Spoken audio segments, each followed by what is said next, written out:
Welcome back, everyone, and happy Father's Day to all the honorable fathers out there. Somebody actually DM'd me and said, why do you say to all the honorable fathers only? Shouldn't it be to all fathers? To all the honorable fathers. And I'm talking about fathers that have raised their kids, that have taught their kids, provided for their kids, loved their kids, nurtured their kids, that were there for their kids. You know what? Anybody can reproduce. Just because you go and sleep with a girl and she has your kid, don't expect a happy Father's Day if you were never in that father's life, in that son's life. You got to father your kids, okay? So other than that, so happy Father's Day to you guys. Much blessings, much respect, much love. God's prayers upon you, your family, your children, your wife, whether you're separated or not, but you're instrumental in their lives. Much love and respect to you. I hope you had a blessed day. As for me, I had a blessed day. Other than that, before I introduce my guest, just a few minor announcements. We just had, if you haven't checked out News of Norby's, definitely go check that out. If you haven't checked out the Mitchie Slick interview, definitely go check that out. That was really, really dope. Had a really good time. And then right before that, I gave my top 5 East Coast classic albums. East Coast classic albums. Most likely going to be doing my top 5 West Coast classic albums probably next week. So be looking out for that. What I do with this flyer, I post it on my YouTube community so that all my subscribers can see it. And I always tell you guys to put your question down if you have any questions for me or for Marvelous for me to ask. And I read all the questions. I'm not going to read the unnecessary, dumb questions, to be quite honest with you, because some people just want to say, peanut butter or jelly. I'm not going to ask that, okay? But other than that, if I don't get to your question for some reason, make sure to call in when we open up the phone lines and you can ask us whatever you want, okay? So I don't deny no phone calls, but make sure when the lines are open, you guys call in. So other than that, let me go ahead and welcome my good friend, once again, Marvelous Inc. How are you doing today? I'm good, bro. Thank you for having me. You know what? I wanted to ask you, today is Father's Day. What was your day like so far? It was beautiful. I got to spend the day with my kids, took them out to eat, went bowling. Oh, you went bowling? Yeah, went bowling. Okay. Pretty cool. Are you a pretty good bowler? Man, I don't know. I think I'm all right. Okay. At one time, somebody was actually showing me how to bowl. And I was actually getting really, really good, actually better than him. Yeah. And then I just stopped because it wasn't like a passion. It wasn't like I had a drive for it. I only liked it because I was going with him. Yeah. But he was teaching me, how to pick out the right ball, the right size and everything like that.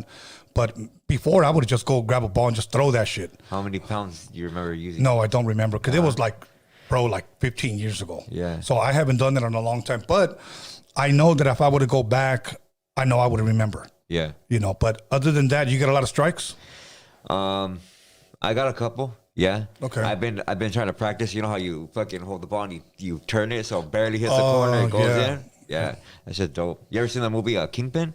Hell yeah, I was about to bring that up. That's just funny as shit. It's a fun. If you guys haven't seen it, I know somebody asked me any movies you want to recommend.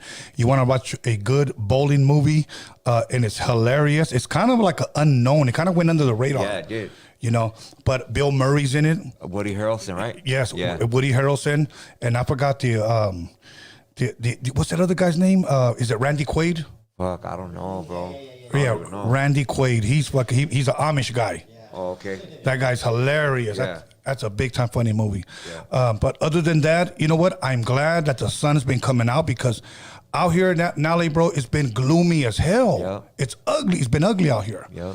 But now I kind of want to get into something because I want to ask you, it being Father's Day today, do you have, if any, you would like to share a good memory of your father?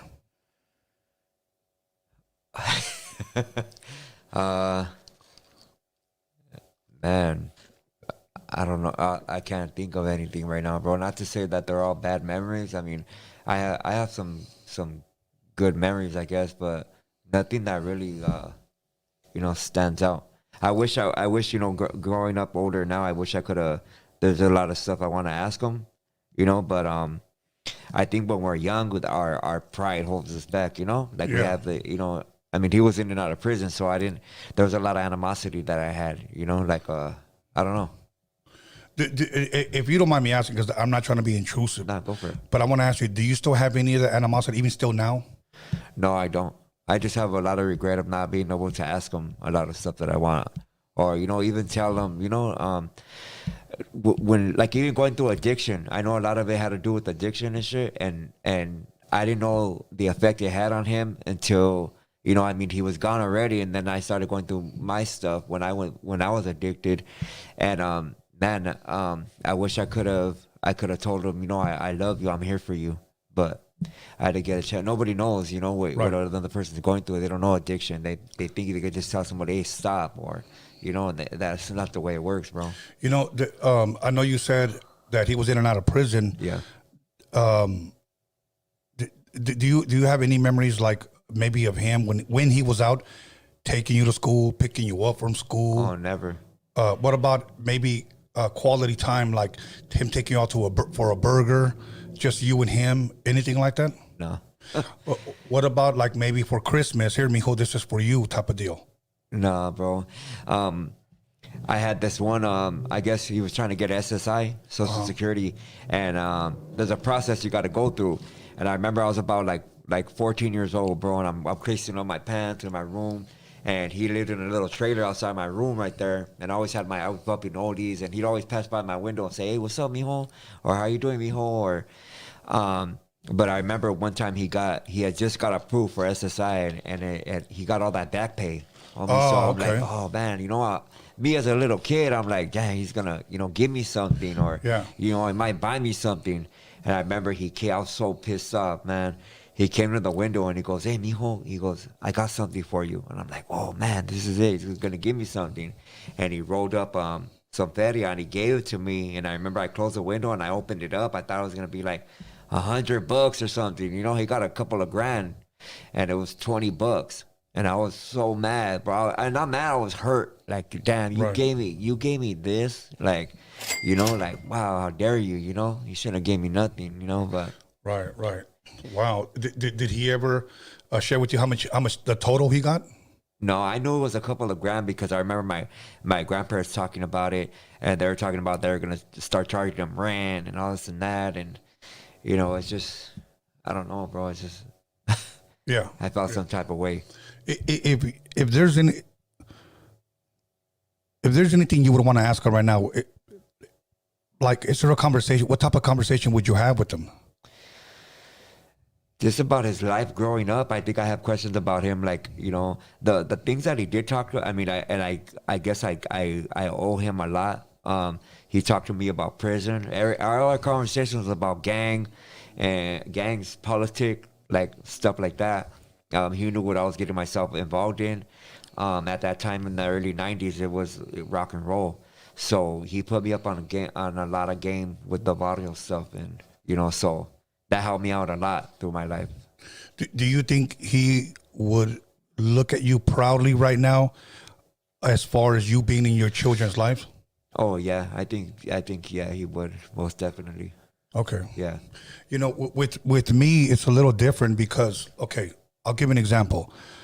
With my dad, he'd always want me or my younger brother Ruben to go sit in the room with him because he just want to talk to us, or he just wanted us there because we never really spent a lot of quality time because he was always working. My father was a very, very hardworking man.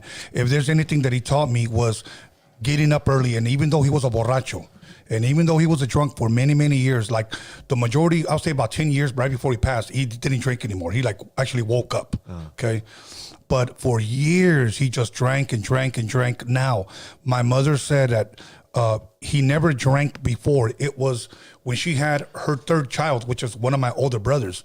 When he passed away at the age of 1 year old, because they were so poor, they couldn't afford the medication, and he died in my mother's arms. That ever since then, my mom told me all he drank was tequila. Ever since, I guess, to numb the pain, So, but I think that's what my father taught me, was to be a hardworking man. I mean, back then we lived in a time where the economy was so different, where a man can work and provide for the whole family. My mom would cook and wash his clothes and do whatever, have everything ready for him. But I would say that if I had an opportunity, because my father lived to be like 85, 87 years old. If I had an opportunity to talk to him. My biggest regret is not asking him everything that I want to ask him now. Right. You know, Right. For an example, one time we had a barbecue here and he came and I invited a bunch of friends over and he had them all entertained. Except for And you. I was over here on the side. Yeah. In my mind, I'm thinking, same old stuff, UFOs, God, Bigfoot, something has to do with the demonic, all kinds of stuff. And when they were all leaving, I remember they said, man, do you know what kind of dad you had? I wish I had a dad like that. Yeah. Every single one of them. And I was always scratching my head. I'm like, I grew up with this guy. Yeah. But I didn't realize what I had. He had so much knowledge and so much wisdom. He studied everything. So I think to myself, like, man, he could have gave me some of that. But I was foolish enough, like, so foolish to like, next time.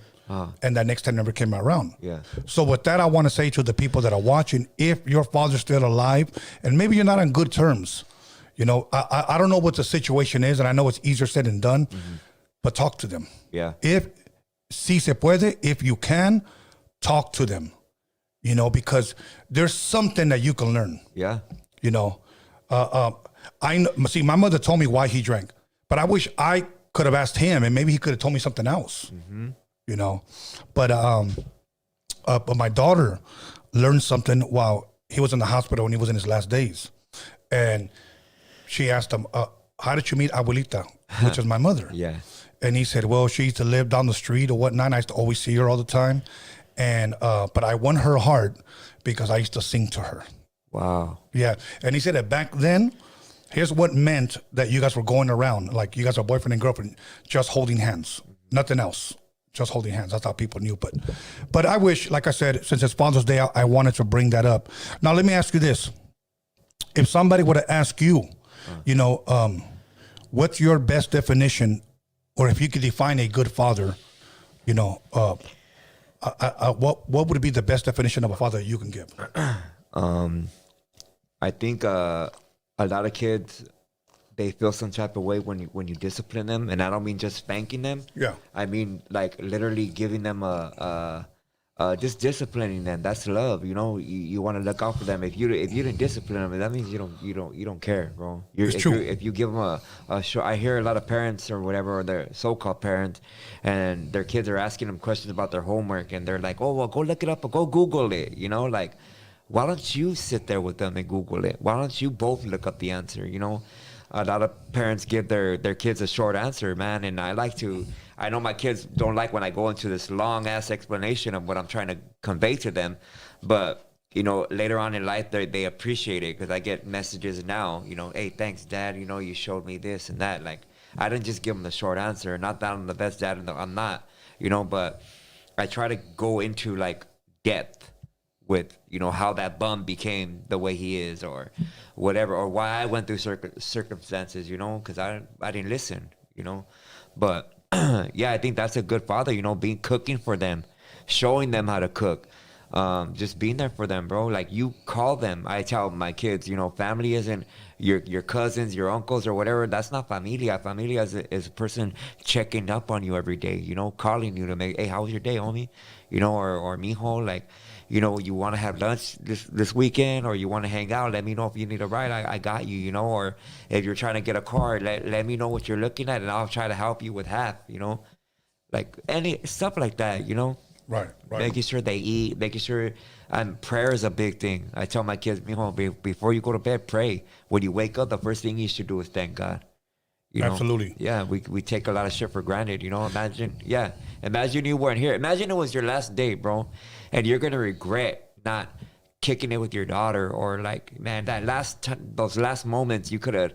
If a person had a time like they died or whatever, and God told them, if I put you back down there on earth right now, what would you do? Would you continue to do what you were gonna do, or would you really think about it and let it process? You know what? I'm gonna go pick up my kids. I'm going to go take them out to eat. I'm going to go tell them I love them. When's the last time you told them you love them? When's the last time you called your kids in the living room and say, "Hey, mija, I want to talk to you. Can you sit down right here and listen? I want to talk to you. I really love you. I'm not just saying it because I'm your dad, but I really do care about you. I'm here for you." But No. you know, people don't do that, bro. You're absolutely right. You know, it's funny because my mother would be one that would always tell me that she loved me, like she always told me. And that taught me how to love my kids. Right. You know, now my father, he never really said like, I love you, those words, but he would show me. He was like, I knew that I was under his protection. I knew that I was loved and protected under his roof. You know, I knew that, you know, and just the way he would talk to me and teach me, he took the time to you know, discipline me, because he would discipline me. But the majority of the time he would tell me why he's disciplining me, because it's important why we tell him. We just don't want to whip them, Right. but we want to tell him why. Right. And he would do that. And even though I didn't like it at the time, and you know, because I was rebellious, but I understood. Right. Now for me, okay, I'll give an example with my kids. And even my grandkids, it's important for me to tell them that I love them. I tell them all the time, but I just don't tell them. I show them. And let me tell you another thing. That let's just say hypothetically somebody's listening and say, you know what, Tony, what you just said right there is wrong. This is what I'm about to say. Show them that you respect their mother, and even if you are not with them anymore. Even if you're not, because your child will see that. If you can remain cordial and still show love and respect to his mother, instead of Marvelous, and I even hate to even talk like this, fuck that bitch. Yeah. Because you know what? When the mother and the father go at it and throw bombs at each other, you know who dies from the fallout? The kids. Yeah. Yeah. The kids.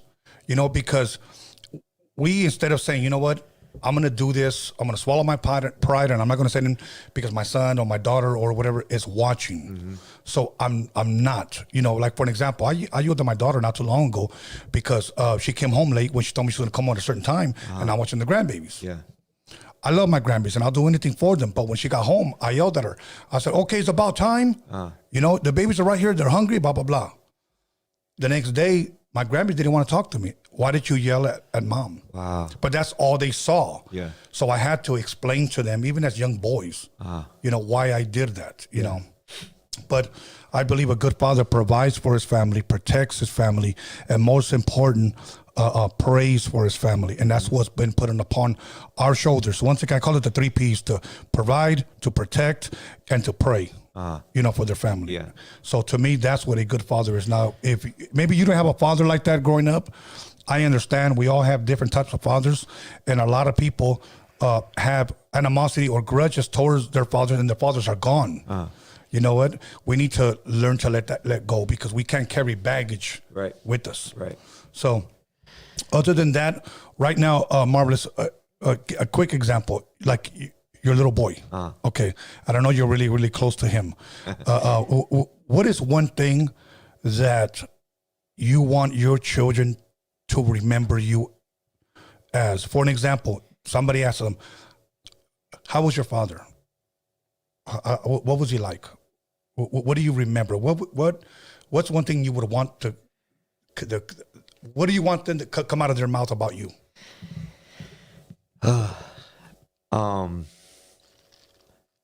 That I was a man of my word. Like I led by example. I don't run from shit. Not to talk like that, like I'm a down ass dude or nothing like that. That just that I say what I'm gonna do, or do what I say. I'm just like, oh, you know, I want to do this, or I'm thinking about. Now I'm actually doing it. And just you know, I want them to know that I work my hardest to provide for them. You know, even now that they're adults or older, man. One of my sons got married. You know, he has two of my kids have kids of their own, and I want them to know that I'm still here. You know, even though they're grown men, they're still my babies. You know, I know they don't like me to say that, but they're my babies. Of course. They're always gonna be my babies. Yeah. For me, I would want my kids, without a shadow of a doubt. Did your father really love you? Yes. Did he go to work for you? Yes. Did he protect you guys? Yes, he would have. Yeah. You know, one of my daughters actually told me, my dad is the guy from the movie Taken, Liam Neeson. Yeah. That's what she said. She goes, I know if anything happened to me, Dad, I know you'll take care of it. Yeah. And I said, you're right. Yeah. And that all started when she had somebody picking on her in 7th grade. Yeah. And I told her what happened. So she told me, I go, I'm going to go sit in your classroom. Ever since I went inside in that classroom, I didn't mad dog no kids because they're kids. Right, right. But I needed them to know that's her dad. That's right. That's her father, and he protects her. Yeah. And it stopped, That's good, bro. But other than that, you know what? Any good movies you seen lately? Anything? Documentaries? No, not really, bro. I've been waiting for a good movie to come out, man. They're all BS. Did you watch? I watched it. I talked to Norbert about it. It's the Arnold Schwarzenegger documentary on Netflix. What's that? On Netflix. It's actually pretty good. Nah, I didn't even see that. It's in 3 parts. The first part is just all his bodybuilding. The second part is all of his movies, and the third part is all his political race when he was the governor. Oh, damn. Yeah, it's actually pretty good. No, I haven't seen nothing lately, bro. If anybody has suggestions, shit, tag me on it. Yeah, most definitely. Okay, so we're going to go ahead and get into the questions. For those of you guys that were wondering, because we usually get about 100 questions, but today we only got like 58. I put it up there. But so the first question was, and I think we already answered it, question for both of you, what makes a real father? I'll repeat it again. To protect, to provide, and to pray for your family. For your wife, if you're married, or for your girlfriend, if you have a girlfriend, for the kids. Look, and here's my thing, is that, to me, I know I put up a quote and somebody said I had it wrong. No, I had it right. Anybody can be a dad, but it takes a special person to be a father. Mm-hmm. Because for me, a dad is just somebody that can get a girl pregnant and bounce. Facts. Okay, but a father takes time to father that child. Yep. Okay, and that's what you want to do. You want to father that child. So with me, those are the guys that need to be honored. Even if that child that you raised could be your stepson. Yeah. Back. You father that child too. Mm-hmm. And I've always said this, let's protect the kids even if they're not our own. Right. Okay, because children are just innocent, man. And it's us as adults to protect them and to teach them and to point the way or lead the way, because right now children are being targeted. Heck yeah. They're being targeted. Yep. And it's sad that you got the Dodgers behind it, you got Target behind it, you got Bud Light, you got Nike, you got Adidas. All of them. And you know what it is? It's targeting children. Today's Father's Day, so fathers, stand up. Yep. Okay? Anything you want to add to that question? What is a real father? You said it perfectly, bro. Thank you. Lead by example. Okay, happy Father's Day to both of you fellas. Question for Wizard. Will we ever get to see you make a beat from scratch on the SP12? If you want that, I'll make that happen. Okay, if you want that, I will make that happen. I have no problem making a beat from scratch. Now, if you just want me to kick and a snare and a hat and just make it, or do you want me to sample something? Be more specific, okay? But I will make that happen. If you want me to sample something, you want me to flip it, you just want me to loop it, make it my own, whatever, I will do it. That stuff comes easy to me, okay? And this question is for Marvelous. What is good material to start reading on, or sorry, it's a typo. What is good material to start reading on our culture when it comes to our indigenous roots? I think one of the biggest things, and of course people want to know about history, but I think our diet, our food, what we're consuming. We ate a lot of, vegetables. It wasn't all just people think that protein comes from meat. Nah, not necessarily. Most of it comes through the photosynthesis of the plant. That's giving us our energy. That's real protein. I think that's the first thing that people should dive into is a good diet. And look at all the, when you go to they see them doing a documentary on an indigenous tribe, and you see the elders. Oh, let me take you to the elders so you can meet them. And how old are them? How are they? Yeah. They're old ass people, right? Yeah. Like, why are they living so long? What they're consuming. Yeah. No, and you know what? And let me add on to that. Now, where I got this from, Marvelous, was from the Bible. In the book of Genesis, if the story is true of the Garden of Eden, no animal had been killed yet. There was no meat there. Everything they ate was life. So to add on what you said, they picked from the ground, right, or they picked from the tree. They had a seed. Yes. And the only thing that killed them, if you will, spiritually, was they ate something that they were not supposed to eat. And it wasn't until the fall where they were kicked out of the garden. So now they started eating meat. They started eating death. At first, they ate life. Now, when we eat today, we eat everything that's dead. A burger, a chicken, or whatever. Yep. Okay. Eat fast, die fast. Very true. Today, let me give you a picture of what kids eat today. Okay.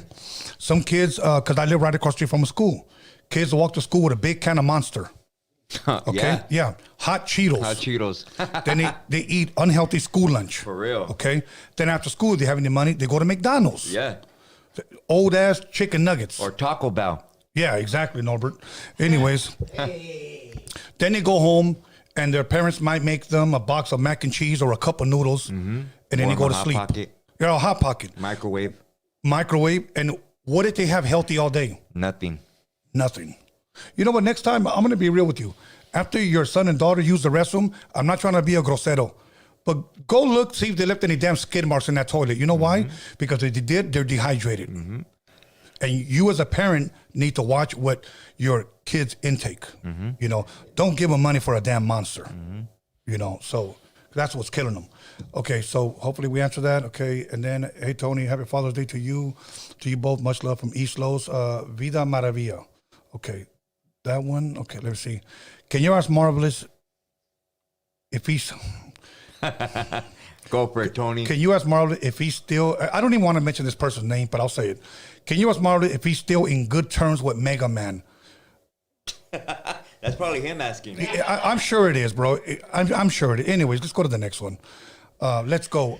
Ask Marvelous about the Black Rock Group and the way they're forcing the Alphabet Mafia agenda on. Okay, but who's the Black Rock Group? I don't know who that is, bro. Ask Marvelous about the Black Rock Group. And then the second question is, and the way they're forcing the Alphabet Mafia's agenda on us. You want to touch on I it? don't know. I don't know who that is. No, but the Alphabet Mafia, talking about the LGBTQ, XYZ. That, man, that as much as we want to go against that, bro, or people that are, it's gonna happen. You know, all this shit, older pedophilia shit, that's all happening. It's gonna happen, bro. You know, so just my best advice would be to separate yourself. You know, teach your kids at home. Morals, respect, etiquette. You teach them at home. Stop depending on the school system, to raise your children. Yeah, very true. Okay, what's up, Tony? We need Midget Local from Steel Banging Music on your podcast. Okay, I'm glad you asked that because about 2 years ago, and I believe I still have the text messages, I was in contact with Midget Local through text and through like two mutual people that knew each other. I contacted him and he said that he was retired. Oh, wow. That's what he said, that he was retired. And then a couple of months later, he said that he was back being active rapper again. And I just say active rapper, not saying active in the streets, but I was an active rapper. So I said, okay, ask him if he wants to do an interview. He's not doing interviews right now, so I'm like, okay, cool, whatever, bro. I'm not going to ask again. You know, no disrespect. I would like to have him on. You know, I would like to have him on, but he told me he was retired, and then he was unretired, but he's not doing interviews. And that's the mix-up, and I'm glad that you guys asked me because I don't run from these questions. I just tell the truth. A lot of times, a lot of rappers, not necessarily him, they get upset when I address these questions. Why are you putting me on blast? Why are you dropping names? Bro, I'm just telling you the truth. I want to bring you on because your fans want to see you. And you're getting mad because I'm saying you didn't want to be here or because you're retired or whatever the case may be, you know. I would love to have the guy on. Contact him, have him contact me, we'll make it work. That's it. Do you have any connections with them where you can ask him? I ran into him at the fair, but I don't know him like that. Okay. Here we go. What's going on with Cujo the Savage? Do you plan on having him back on anytime soon? I hope the dude is doing well. Happy Father's Day to everyone. Yeah, I got love for Cujo. You know, I think I might have gave a lot of raza, bro, their first interviews ever. Right? And when I say the first interviews, like the first live podcast interviews. And I really, really helped a lot of people. So that's why, and Cujo knew the benefit of coming here. That's why whenever I call him, Cujo comes. You know what I'm saying? He's a good dude. I love the dude. I have no problem with bringing him back. So let me work on a date and we'll bring him back. But I usually like to bring people back when they have something new. Yeah. You know, so that we just don't sit here and he opens up 6 beers. Guess what he does? And then drinks them all right back to back. Yeah. Okay. Saludos to both and happy Father's Day. Thank you. Any good movies you both recommend lately? So, I know you said you haven't seen anything. Yeah, there's a gang of movies. I think Death Sentence with Kevin Bacon. That's always a good one to watch with if you have boys. That one. I seen a crazy movie a while back called The Gift. You ever seen that one? Oh yeah, that's a crazy, good bro. one. It is. It's Yeah. like a fucking stalker, evil motherfucker. Yeah. Yeah. So you know what? That's on Netflix, I believe, huh? Yeah, that's just crazy, bro. Check out The Gift. That's actually a pretty good movie. Yep. Okay. I saw one, I think it was yesterday or the day before. It came out in 1997. I think it's on Netflix. Sylvester Stallone's called Copland. Oh, I never seen it. I think he's like a sheriff or something like that, or deputy in New Jersey. Okay. Robert De Niro's in it. He's also a great actor. And Ray Liotta, rest in peace, another great actor. Ray Liotta died? Yes. What? Ray Liotta died, yeah. I didn't even know that. Yeah, great. I think he's probably one of the most underrated actors because that guy's really believable when he acts. Especially, look, the classic role he did in Goodfellas. You know, so I would say Copland. You seen The Accountant? Great movie with I forgot that guy's name. Matt Damon's friend. What's his name, Norbert? Matt Damon's homie. They did a lot of movies together. Oh, I was watching a movie last night. Ben Affleck. He's married to J-Lo now, right? Yeah. I think that's her 6th ring. She just tied Michael Jordan. Oh, shit. Yeah, but The Accountant's a good movie, so definitely check that one out. Let's put some movies on the live chat. Alex, really quick, before we go to the next question, did you ask a question? No, I already. No, but you want to... I took it down earlier already. Why? But most people said that, nah, they didn't. 30% said they did. They did what? I don't even know the question. I'm going back to check it. Okay, forget it, bro. Okay, anything else? Damn, I was going to share a movie with you, bro, but I forgot. If you guys haven't seen The Mule with Clint Eastwood, that's a good movie. Nice. The Mule, That's a good one, yeah. He's actually like fucking delivering dope. Yeah, that's a really good movie. If you guys haven't seen it, I'll watch it again. Gran Torino with Clint Eastwood. That's another good movie. So there's a lot of good movies out there. It's just that me having such a good memory, once I watch a movie, I remember it. So it's hard for me to watch it again. Right. So, anyways. I'll remember after. So who's in it? Do you know? It's a movie it's about a woman artist. She's an artist, and her husband. It's a true story, but she draws artwork with all big eyes. I know you haven't seen it, bro. Is it like a mystery movie or no? Nah, it's watch. Bro, this is it right here. Let me see. Maybe I can remember it. That's a badass movie. Yeah. It looks very, very It's familiar. really good. Yes, it looks very familiar. Damn. Okay. I'll remember after. So anyway, so the next one is Big Eyes. It's called Big Eyes. Big bro. Eyes. Okay. Yeah. Looks Good ass familiar. movie. So big eyes, not big ass. Okay. Yeah. Okay. Big So Eyes. so the next question, the 2-part question with this guy was, what do you think about the Flaming Hot Cheetos movie? I will say something about that movie. First and foremost, have you seen it, Marvelous? Which one? The Flaming Hot Cheetos movie. I haven't seen it, bro. I didn't even know it was out. Yeah, it's out. Okay. Today, somebody sent me something that Disney Plus took it out of their catalog. It was on Disney Plus because supposedly this one Gavacho started to investigate if this story was true. Supposedly went back to that warehouse, talked to people, and some people say, well, he never invented it. He didn't even do that. He was just a janitor. Yeah. So I'm thinking, okay, because this guy's white and supposedly he investigated, Right. we're just going to take it off? So as of right now, you guys let me know on the live chat if it's still on Disney Plus because I just got this info today. Man, that's messed up. Okay? So you can come out with a movie, true story about Marvelous Inc., and then you got some goofy ass white boy named Jake, you know, and he says, you know, well, I used to live in East Los, and Marvelous was never from there. So we're just gonna go on his word. Right. Hey, but social media, the you know, there's people in the comment section, and they'll be right there typing away. Yeah. Okay. The reason why I haven't seen it, when everybody talks so highly about the movie, I wait, I stay back and let the storm calm down, and then I watch it, because everybody's like, it's great. I heard great. I didn't hear not one bad thing about it, but I like to wait, and then, you know, there's only a few movies like that I'm gonna go see when it comes out. Indiana Jones movie, the new one. I thought the trailer looked a little booty, because Indiana Jones wasn't ever made in CGI, you know, with the green screen and shit. Right. This one looks like it. Oh. And that's what I didn't like. So no, but I will give my review when I finish watching the Hot Cheetos movie. Hey, the Indiana Jones movie, right? Yeah, the last one. What do you think about, you know, the old school ones? How much truth they put in there? You know, because a lot of it's about biblical history. A lot of it. Okay, for an example, two things that I heard about Germans, whether it's true or not, I don't know. But I know that supposedly Hitler was looking for the Ark of the Covenant, and that's Indiana Jones, Raiders of the Lost Ark 1. Okay.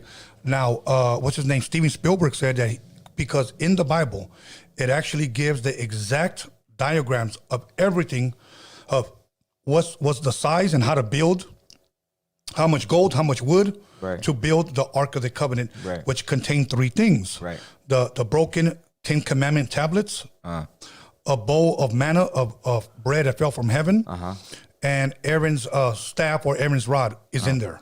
Okay. And that's what they carried around. And of course, once a year, the Spirit of God would come down and the high priest would walk into the tabernacle, etc. So I had heard that supposedly Hitler was trying to find it to go against any country, you know, with the power of God, if you will. You know who says that they have it? Who's that? Oh my God, what's that? The country? Ethiopians? Ethiopian. Yeah, I heard the same They thing. say that they have it. Yeah, and then some people say, no, it's in Jerusalem.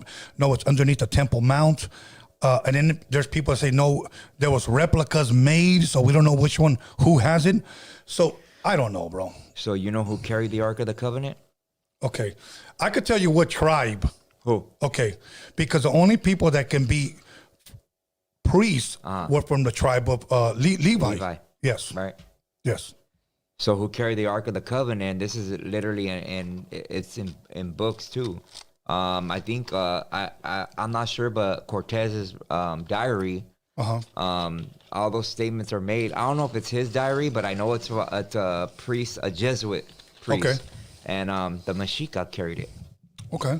Out of Jerusalem, which is renamed Utah. Okay. Crazy, huh? I never heard that, but yeah. I'm glad you're letting us know.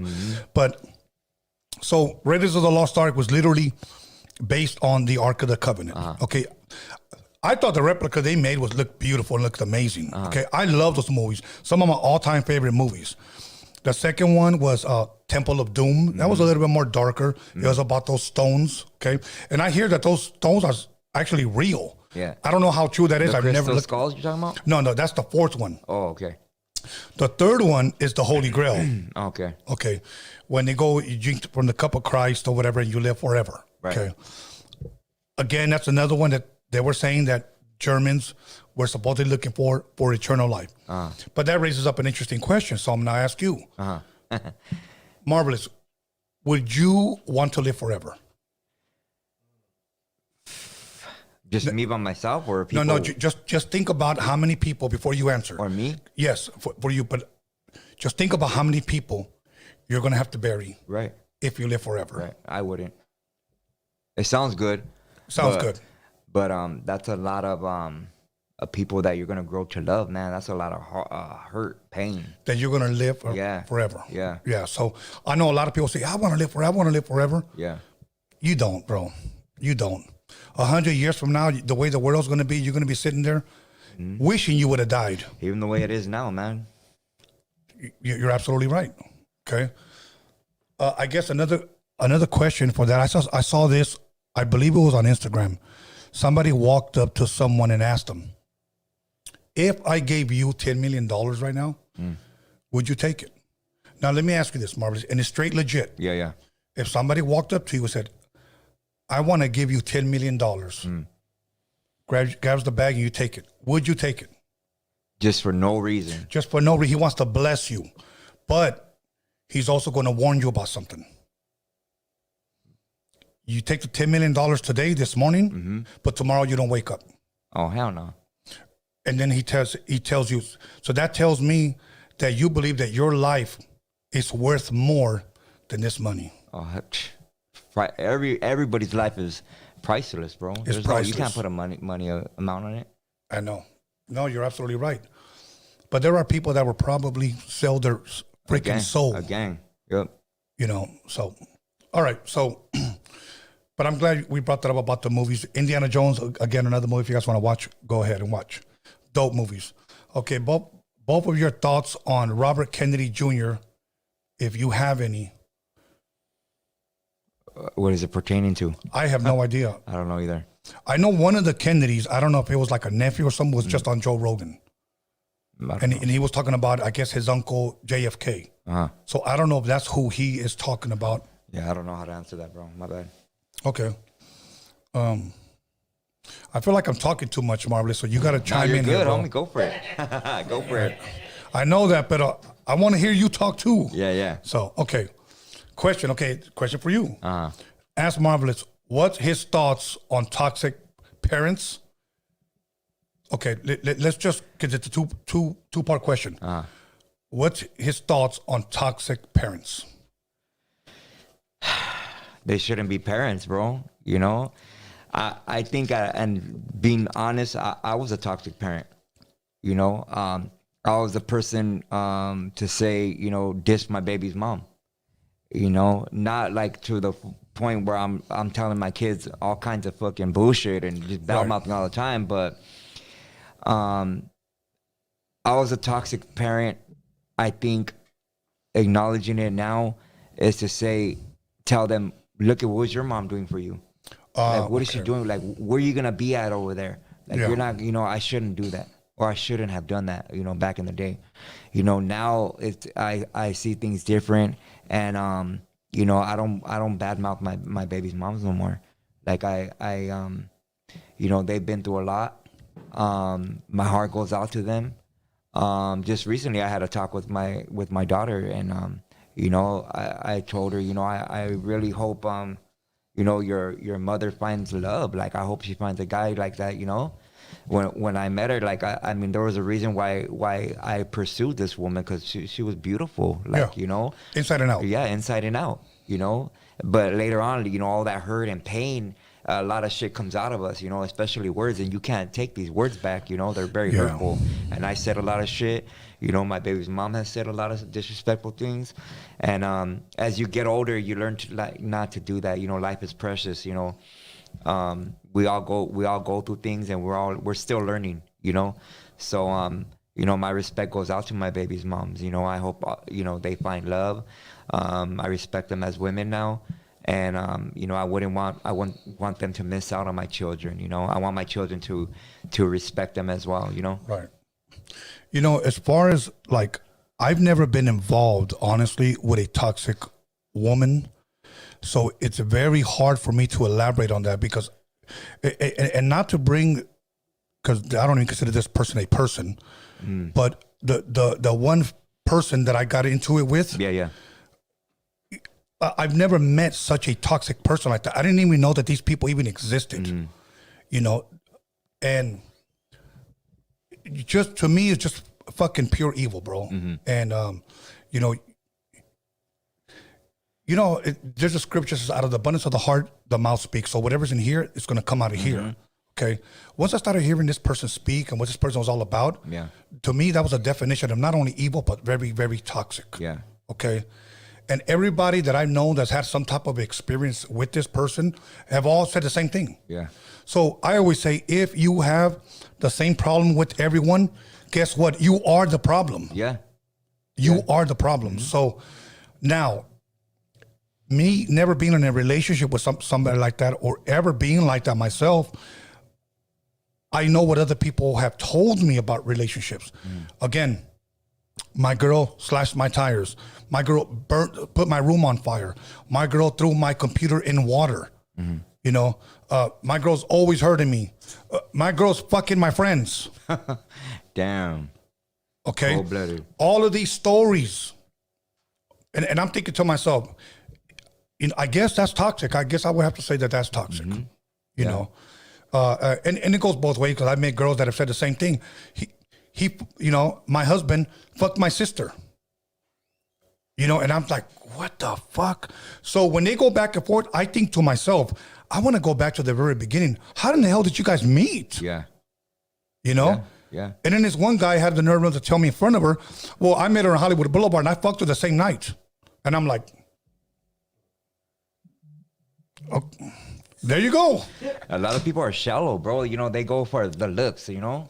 Yes. Like, and a lot of it, not you know, the majority of women, but of course, a good majority of women have their bodies all done up. You know of what course. I mean? And guys are lusting over that. You know, they like all that shit.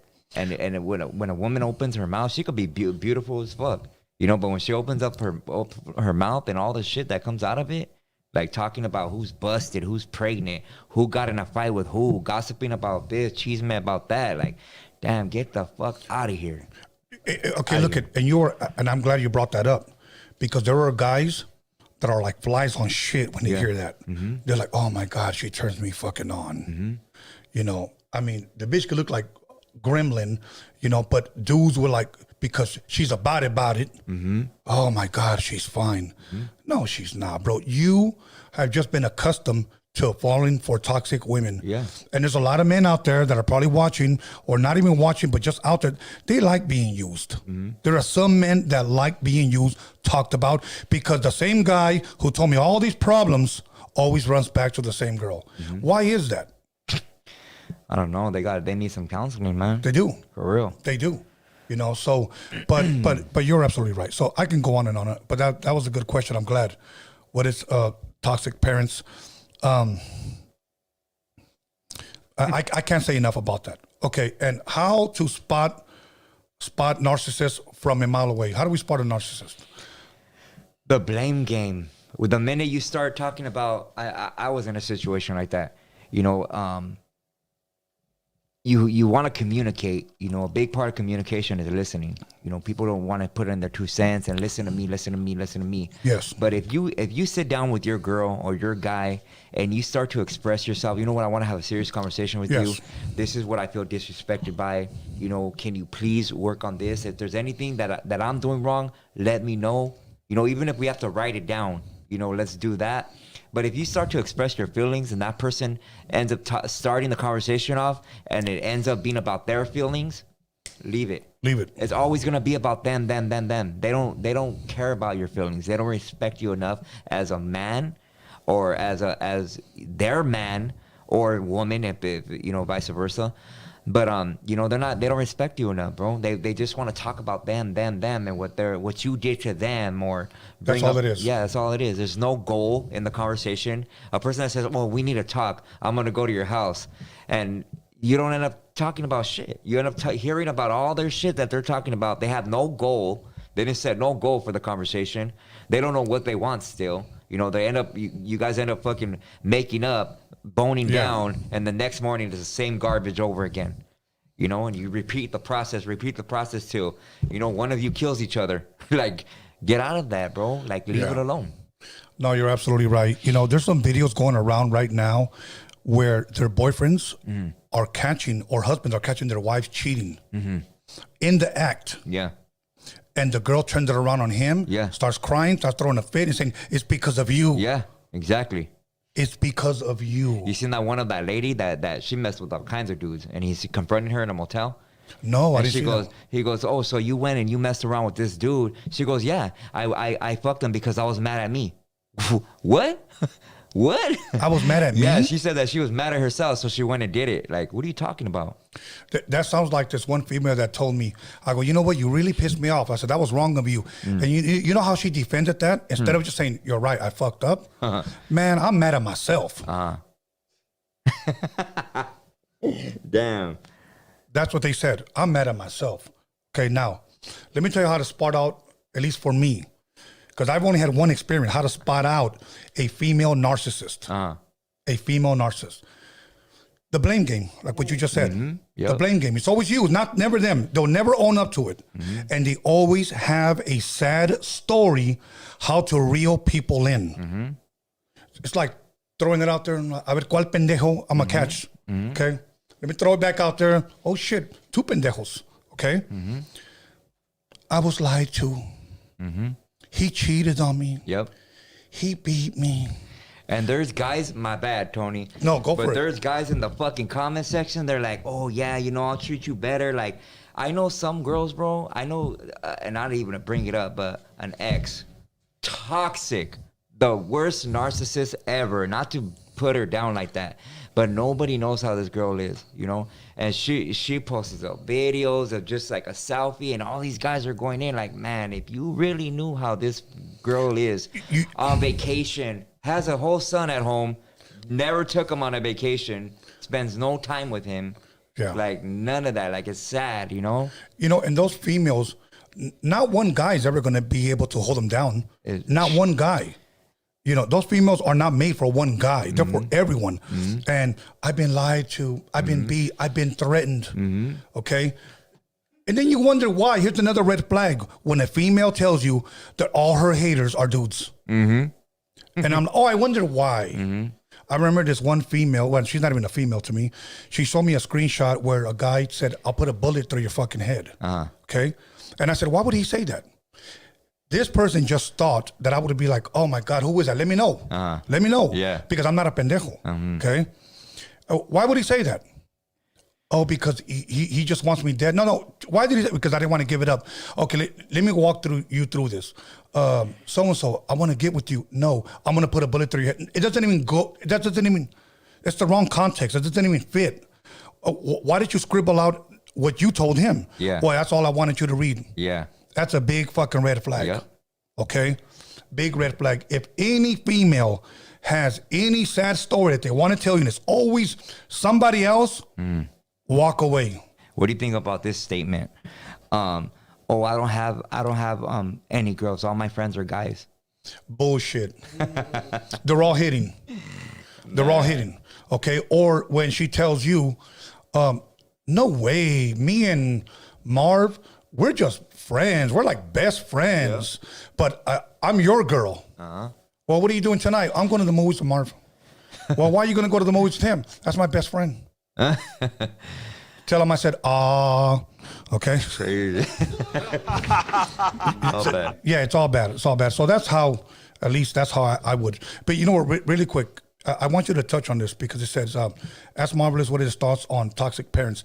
Can you share that story that is going around about the woman that said she had deer blood in her car? Oh yeah, this girl. So this recently happened, I think. She got pulled over. Her back windshield was blown out. She got bullet holes. There's blood everywhere on the trunk. And they're asking her, you know, where did this come from? And she's saying that the blood is deer blood. That she gets, deer blood. Yeah, she gets meat from I don't know what, and you know she can't explain the bullet holes. She can't explain the broken windshield. You know, so they open up the trunk or whatever, and they open up the bag, and it's her 6-year-old son in the bag, dead, and she killed him.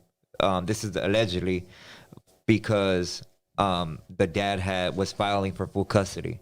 She didn't want him to have him, so she went ahead and blew him away. A little baby. A little baby. Yeah. First and foremost, may you rest in peace. Number two, if you can tell that these people have sick mental issues, to take it out on the son just so that you wouldn't have them. Exactly. And it's all your fault why I did it. You pushed me to it. You know, and that's why I said, you know what? A lot of you guys, please don't be so quick to believe YouTube or Instagram or Facebook rumors. Just wait.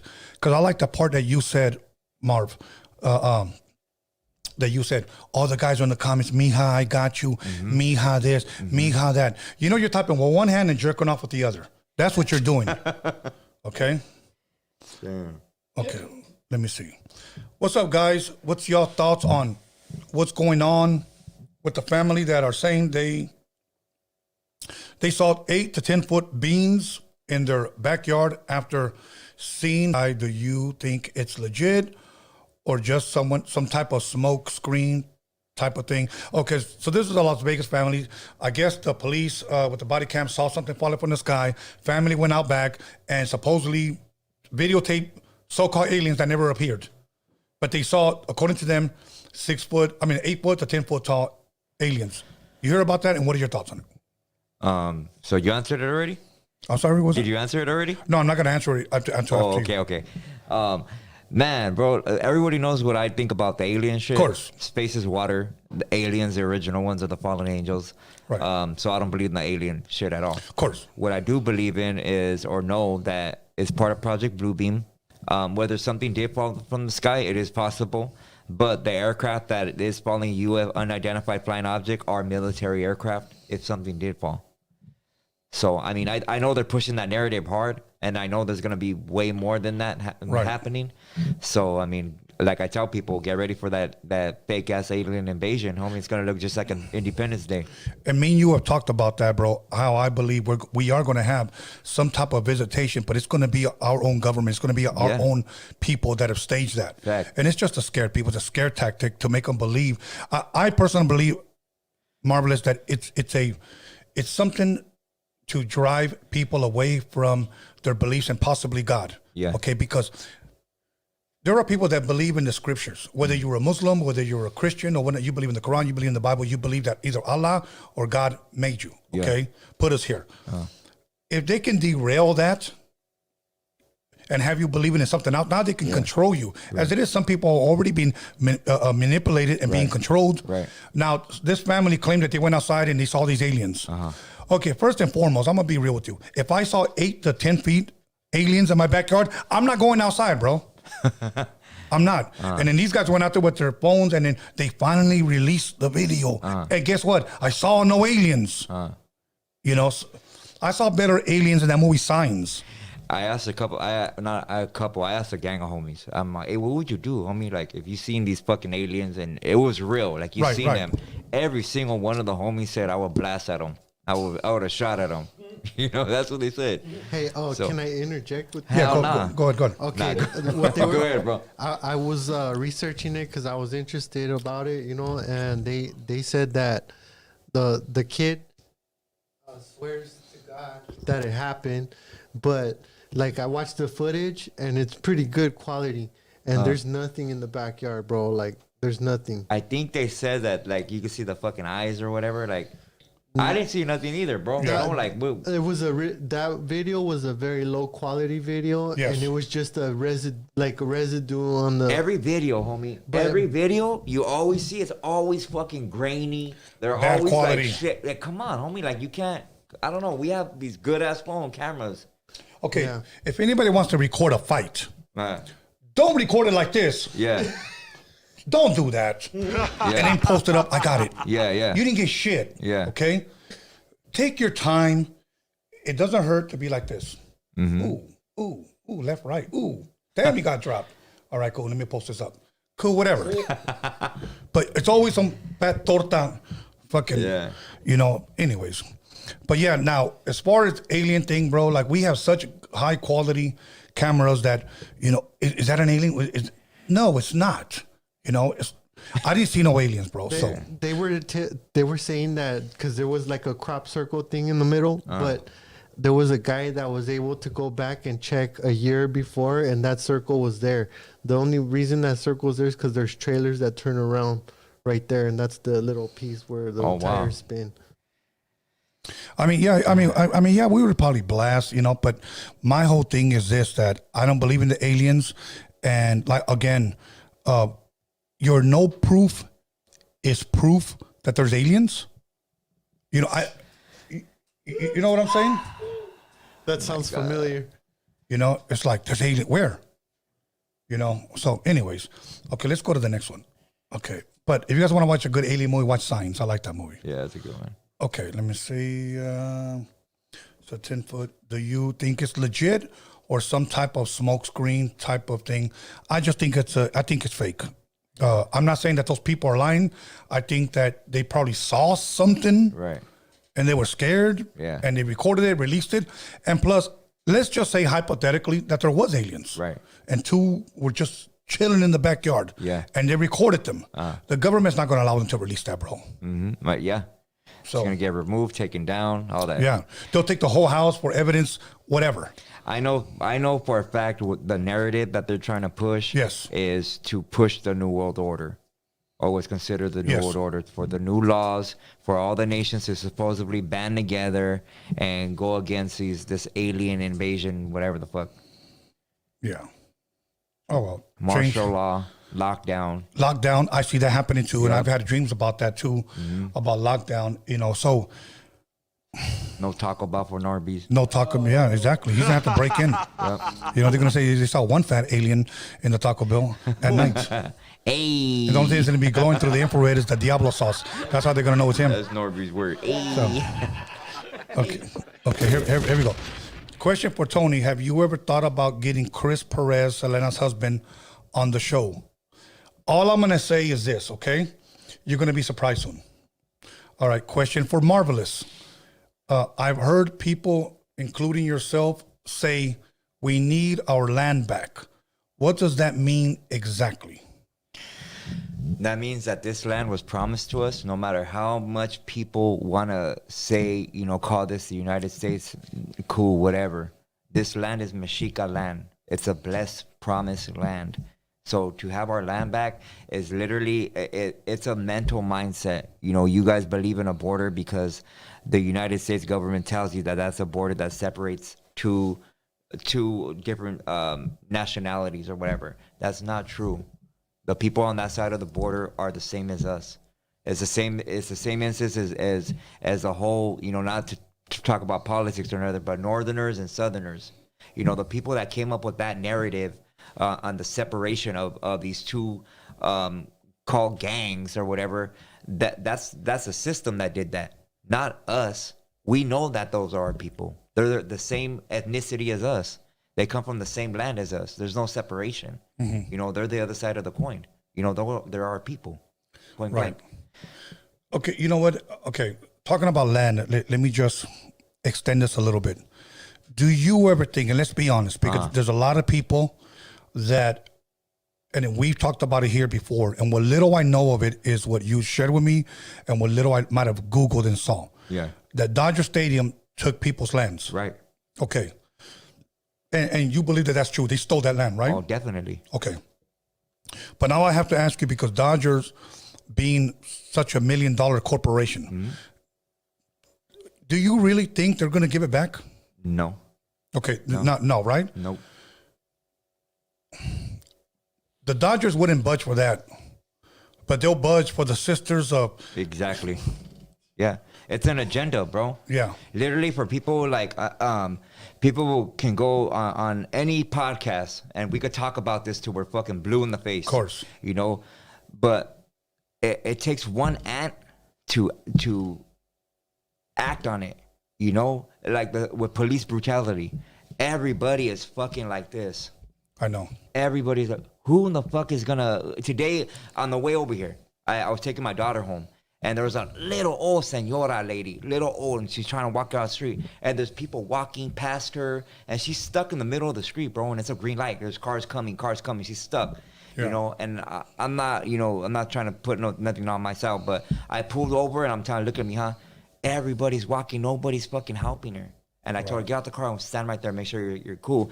And I'm helping her across the street. And I'm talking to her, and everybody's looking, and people are passing by, and I was gonna stop and help her.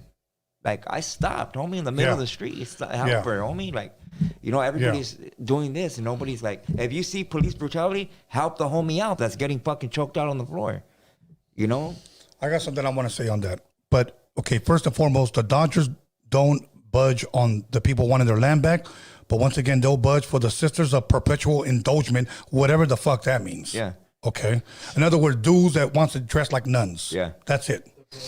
And then whenever you question them, their narcissist comes out of them that you're attacking me. Yeah. So we can't talk. Stop attacking me. Get the fuck out of here. Nobody does nothing until something's done to them, bro. Right. If somebody goes and pulls you out your pad right now and says, we're going to build a supermarket right here, what are you going to do? Are you gonna block them, block the door, do something about it, call the homies to back you up? Right. I'll be here. Of course. For real, homie. Like, Of course. Like, it's dumb. Like, Here's another one that's been going on a lot in South Central. A lot of the street vendors, the taqueros, are getting robbed. Yeah. And let me tell you something. It's just not blacks doing it. It's our own people doing it. Because right now they're looking for two.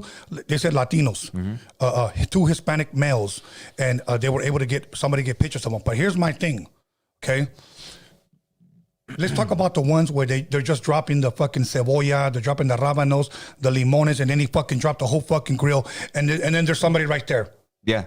I would rather be cold cocking the motherfucker. I'm filming this. You step away. The huras are all throwing their food away and taking it. Oh, I know this law. This law just put like, man, put the fucking phone down and help them out. And do something. The raza all stuck together. Yes. Like, come on. Okay, and this has been going on in South Central. Now, Yeah.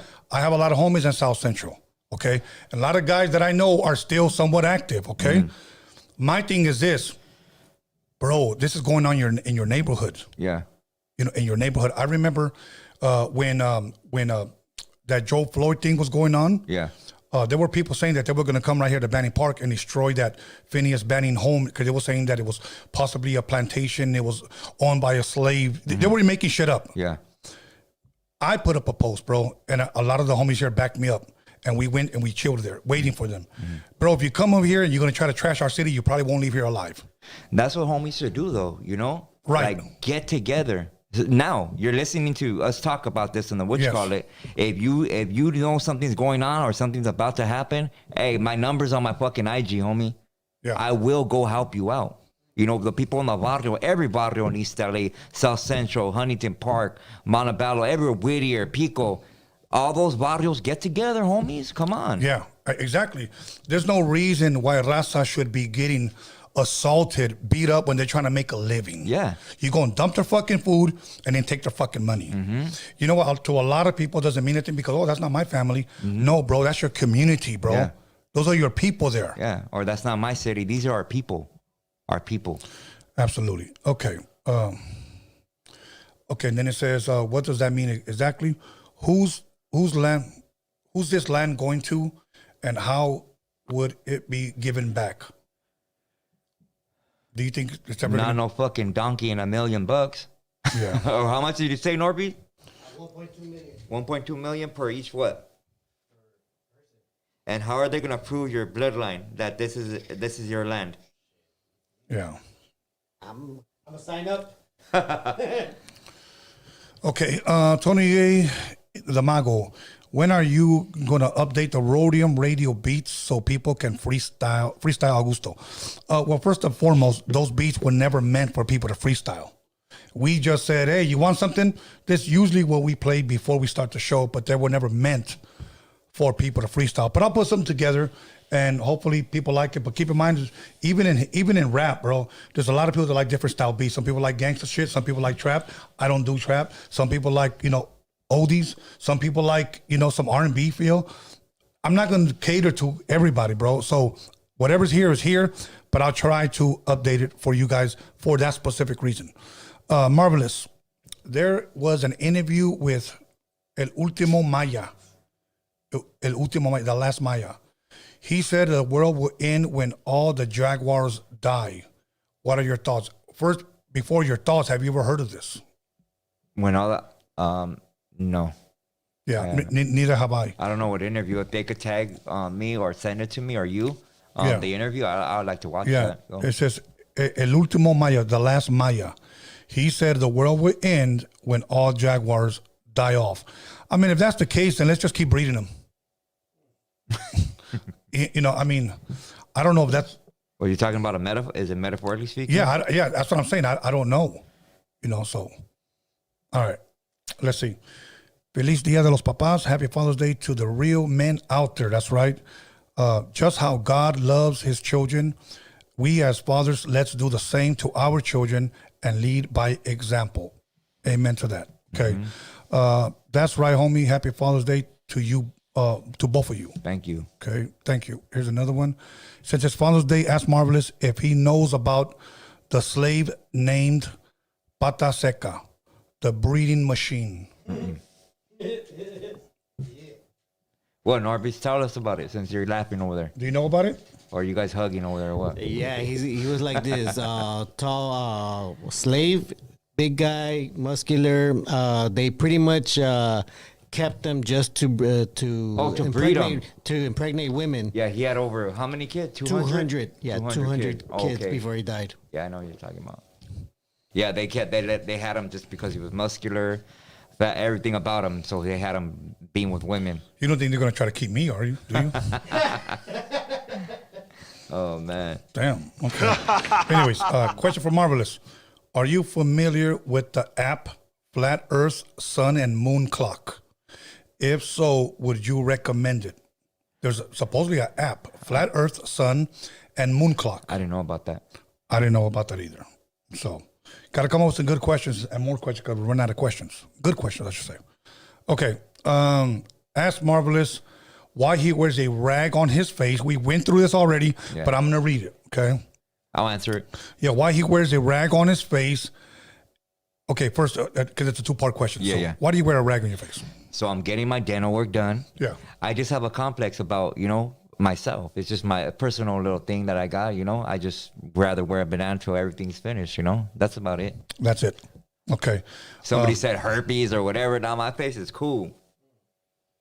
I just have a complex about it, Okay. And why he has LA gear if he doesn't support the team? I don't know if I ever seen you wear Dodger gear. I do wear LA gear. No, but I don't think you wore it here. Yeah, I think I have. Okay, I But don't know. I sport it because I represent my city. Okay. It's not for specifically a fucking team. I think everybody that does live in everybody, Right. I mean, why do you wear fucking Lakers? The Lakers aren't from here. Yeah. These are ignorant questions, bro. Like, not that person, not to Right. talk down on that person, but they need to think before they ask. Okay. All right. Tony and Marvelous, serious, deep question. Have you guys heard of Chiapas' current devastating situation? No, what is it? No, I haven't, but let me keep reading. For the first time in history, there is an indigenous cartel called Cartel Chamula. Okay. So, are you familiar with it? No, Norby's, I think you are, right? Or you were trying to get in, right? We were trying to figure it out, but I'll look more into it. Oh, I thought you knew, homie. My bad. Nah. All right. Okay. Also, Tony, you should have Luis Chaparro on the pod. He is a journalist, very knowledgeable about the criminal underworld. He knows who is pulling the strings.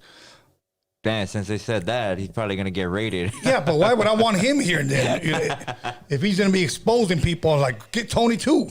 Damn. So I don't know, bro. This is not the platform for that. So, but you know what? I thank you and I respect the question, bro. Okay, let's see. All right. One question for Marv and one for Tony. Marv, what are your thoughts on the UFO situation in Vegas, real or fake? Just answer it because we've already answered it, but just Fake. Fake. Okay. And Tony, what's your steroid cycle? Oh, I'm shit. trying to get super buff like you. I want to know if you take trend to get buff, and don't say you're not on roids. There's no shame. Okay. But you know what? I appreciate the question. First and foremost, I'm 55 years old, bro. This is as best as going to get, homie. I don't take steroids, but I'll go a step further and say this. I will DM me, email me, whatever. I will give you the address to the gym, and you can come work out with me. And I'll show you how I work out. 5 days a week, Monday chest, Tuesday back, Wednesday arms, Thursday shoulders, and Friday legs. Okay, I do 5 different things, sometimes 6 different things a day on just one body part. That's the best thing that I found out for my body. People have always told me, do the workout that works best for you. This is what works best for me. Now, as far as supplements, when I first started working out, I was like a guinea pig because I didn't know what the hell I was doing. If it said this shake tasted like peanut butter, I'd buy it. I didn't even know, if this protein shake was really going to work. I was buying it for the flavor. And then I started going to a lot of these fitness expos. Oh, brother, you need to try this. And in no time, you'll blow up. Sure, I'll try it. That's what I was doing, bro. And it wasn't until I met a registered nurse, and this is where I want you who asked this question to listen in. Finally, she said, I have a protein. It's called whey isolate protein. And anybody that wants it, DM me, and I'll send it to you, and I'll show you the address. I had hit 50 years old 5 years ago. I had never been able to do pull-ups all my life until I started taking that protein. And it worked for me. And let me tell you something, Marvel. It had no flavor. There's no additives, there's no preservatives. And it tasted like shit. It tasted like watered down milk. I just took 2 scoops, which is 40 grams of protein every day. I put water in it, and I take it. My strength within about a matter of 2 weeks shot up. And now I can knock out push-ups pull-ups like it ain't shit. My strength shot up when I do incline, when I do flat bench, when I do decline, when I do butterflies, when I do everything, when I do chest. That's it. And that's it. And plus, I'm a tall guy, so I might look a little bit bigger than the normal guy. I'm 6'3", bro, weight about 230. How do you feel about creatine? I don't like it because you have to drink a lot of water. And the only way that you stay bulky is if you continue to drink water. So that never works for me. I tried it, but people tell me, well, what kind of muscle you want to build? Do you want to look big and cut up? I go, yeah. Okay, then do this. I actually have somebody train me. I think people that go to the gym, they don't necessarily or actually have a regimen to go by. They don't know. They don't. I didn't. Yeah. I didn't. And I used to take a lot of pre-workout. Pre-workout, for those of you who don't know, it comes in a little can. You could buy any sporting, Limbrick Nutrition, Vitamin World, GNC. Most people buy the C4. And what it is, you take a little scoop either in your mouth or you put it in a water bottle, shake it up, drink it about 30 minutes before you work out. And it's supposed to give you the jitters. It's supposed to give you somewhat when somebody drinks coffee in the morning, kind of gives you a little rush. It's supposed to do that so that you can work it off. That's all that is. Oh, and another thing that I do take, so whey isolate protein, and then something called, what the fuck's it called? He said Diablo sauce. Fucking Norbies. How many pull-ups can you do, Norbies? Yeah. Yeah. Citrulline. Okay. 10? Yeah. Well, I'm gonna have a challenge for you, dog. At once, Yeah. but I get it. I could get it. Okay. I think you and Norby should do a burpee challenge. Fuck, Hell I'll yeah. fucking smoke this fool. I swear to God, I'll smoke this fool. You're gonna be doing burpees, and Norby's is just gonna be burping. Yeah, he's gonna be gonna do burping. Yeah, squats. exactly. Okay. So the other supplement I take is citrulline. Citrulline, because when you work out, Marvelous, and you tear muscle. What happens is the next day you wake up sore because there's lactic acid building up in your muscle. What this does, it helps release all that. And believe it or not, it kind of gives you a little boost as well. When I say boost, just to be able to lift a little bit more for a little bit more endurance. So that's citrulline and whey isolate protein. That's it. No juice, bro. And let me tell you the dangers of juicing. That if you get a bad batch, look at a guy's back when you go to the gym. If you see a bunch of zits, that's one of the side effects that you get. Sometimes you get a bad batch that it shows up on your fucking face, and that's why a lot of guys wear hoodies and they'll wear their headphones over because they don't want nobody to see that they're on, some steroids. Okay, and another one is not only does it help blow everything up, but it also blows up organs. Oh. Why do you think a lot of these guys die very young? Yeah. And there is such thing as roid rage. Oh yeah. Okay, there is such thing as that. So there's a lot of dangers in that shit. So anyways, hopefully that answers your question. But if you want to go to the gym with me, anybody wants to go to the gym, let me know. I go 12 o'clock every day. Okay, Tony, Marvelous, buenas noches. Okay, I'm not going to read this one because, okay. Somebody said, we are not the Israelites. Oh man, that sucks. Okay. Okay. The earth is not flat. Yeah, that sucks too. Okay. You can bet your bottom dollar me and the wife will be getting busy during tonight's episode. Oh. Send us pictures. Send us receipts. Okay. Send it to the number. Okay. That was the last question, Marv. It's almost right on time, but you know what? Let's see. What questions are they asking, if any, that are worth mentioning? You want the live chat? No. The emails. Okay, the email. I got you. Hold on, I'm reset. I gotta refresh this. Okay. Okay, we let's have a few questions. Okay, go for it. Thank you. Okay, Hector Luna. He's been a member for 2 months. He said, question for Marvelous. If there was supposed to be 13 months, what would the 13th month be named? Saludo, Tony A. Marvelous. Saludos. Thank you for being a member. The 13th month name. Now. You know what? I don't know it off the top of my head. If they could DM me, I do have them written down. I got them written down. But there's no such thing as leap year. Or that, where they skip 4 years, right? Or Yeah. every 4 years. Yeah. But yeah, tell them to DM me. I'm pretty sure I have them written down. Or that 1 month written down. Okay. Victor Aguilar dropped $5. He said, un saludo para toda la banda. Y'all always put on a great show. Y arriba el DF chingo, Chilango 100% MX. That's right. All right. All good. And Sleeps 1901 dropped $9.99. He said, Feliz Dia de los Padres, Tony A. and Marvelous. Thank you, bro. Saludo a todos los padres chingones del mundo, holding it down, take care of their kids. Saludos desde Paris y puro güero cochos, el picho, and then a deuce. All good. Okay, Big LZ27 dropped $5. He said, Big Tiny and Marv, what are Big Tiny? Yeah, he misspelled it. Yeah, Big Tony and Marv. Big Tony and Marv, what are you gonna do when the invasion happens? Do you have a plan? You have a plan, Tony? Come to my shop. Or Tiny? That's my plan. Y'all come to my shop. I got a fortress there. Yeah, well, as far as that is concerned, there's a lot of people saying right now, Marvelous, that it's going to happen here, California, and a lot of people, let me say where I get this, a lot of people from. They're posting up videos on social media saying, get out of California. Get out of California, because they're saying that this is where it's going to hit first. Okay. Whether that's true or not, I'm not saying it is, but look, let me tell you something. Let's look at the COVID situation. Say if it happens again, they shut down pretty much every market. There was nothing in there. Okay, not only people were running around for food, but they were running around for ass paper.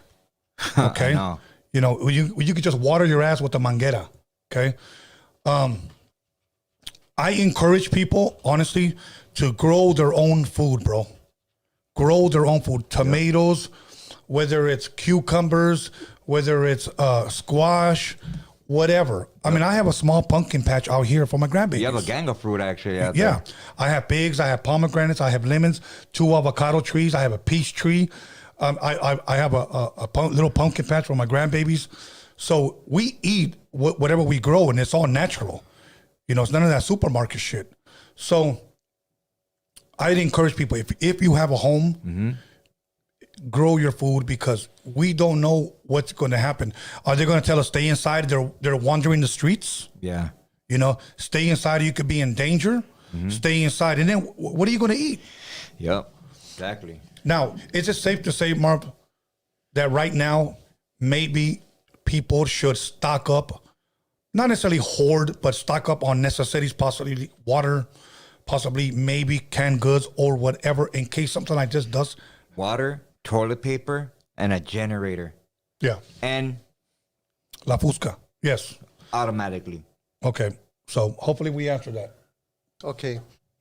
So Wise One dropped $5. Question for Tony and Marvelous. If y'all come back reincarnated as an animal, what animal of choice would y'all be, and why? Go for it.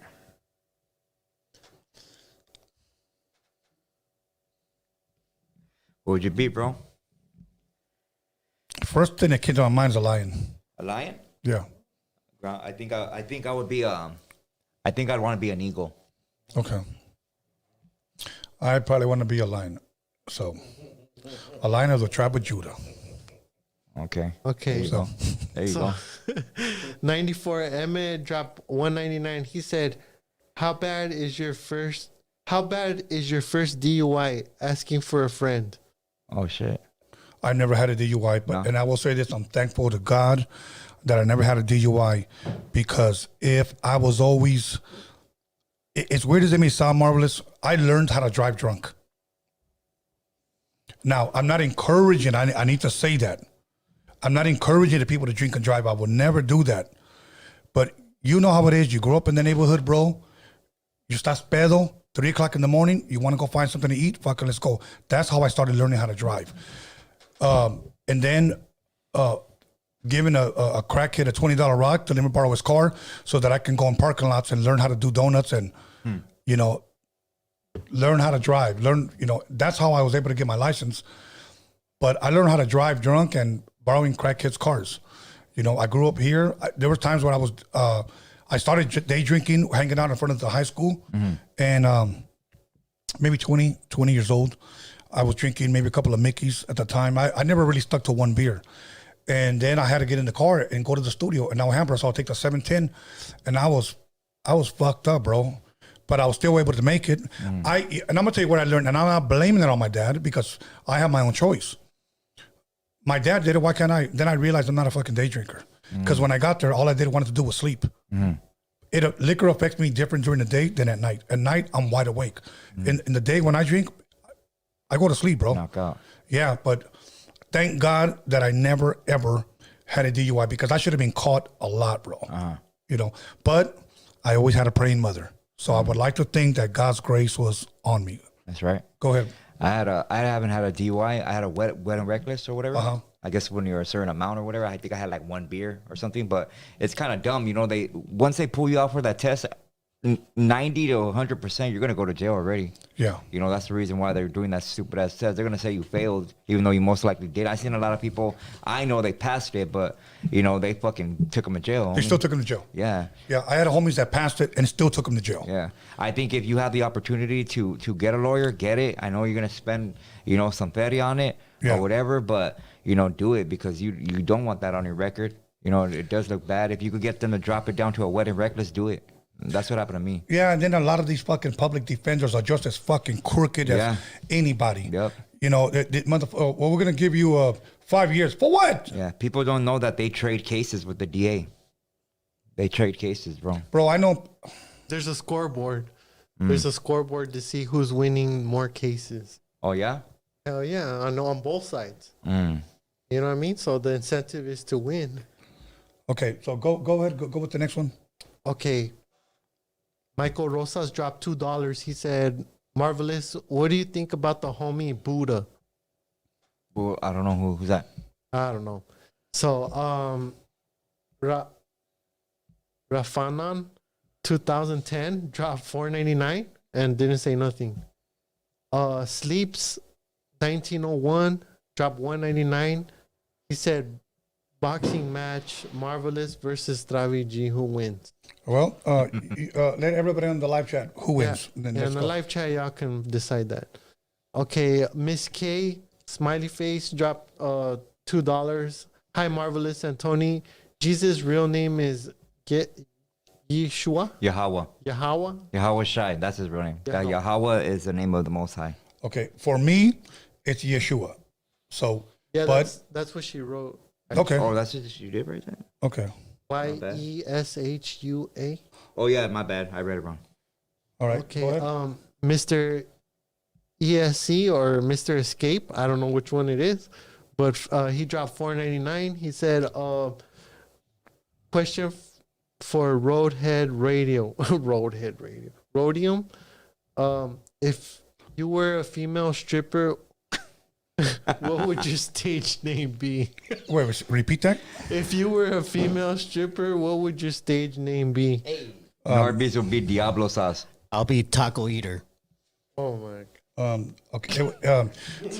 Get out of here. Iris Chacon. Oh, man. That's it.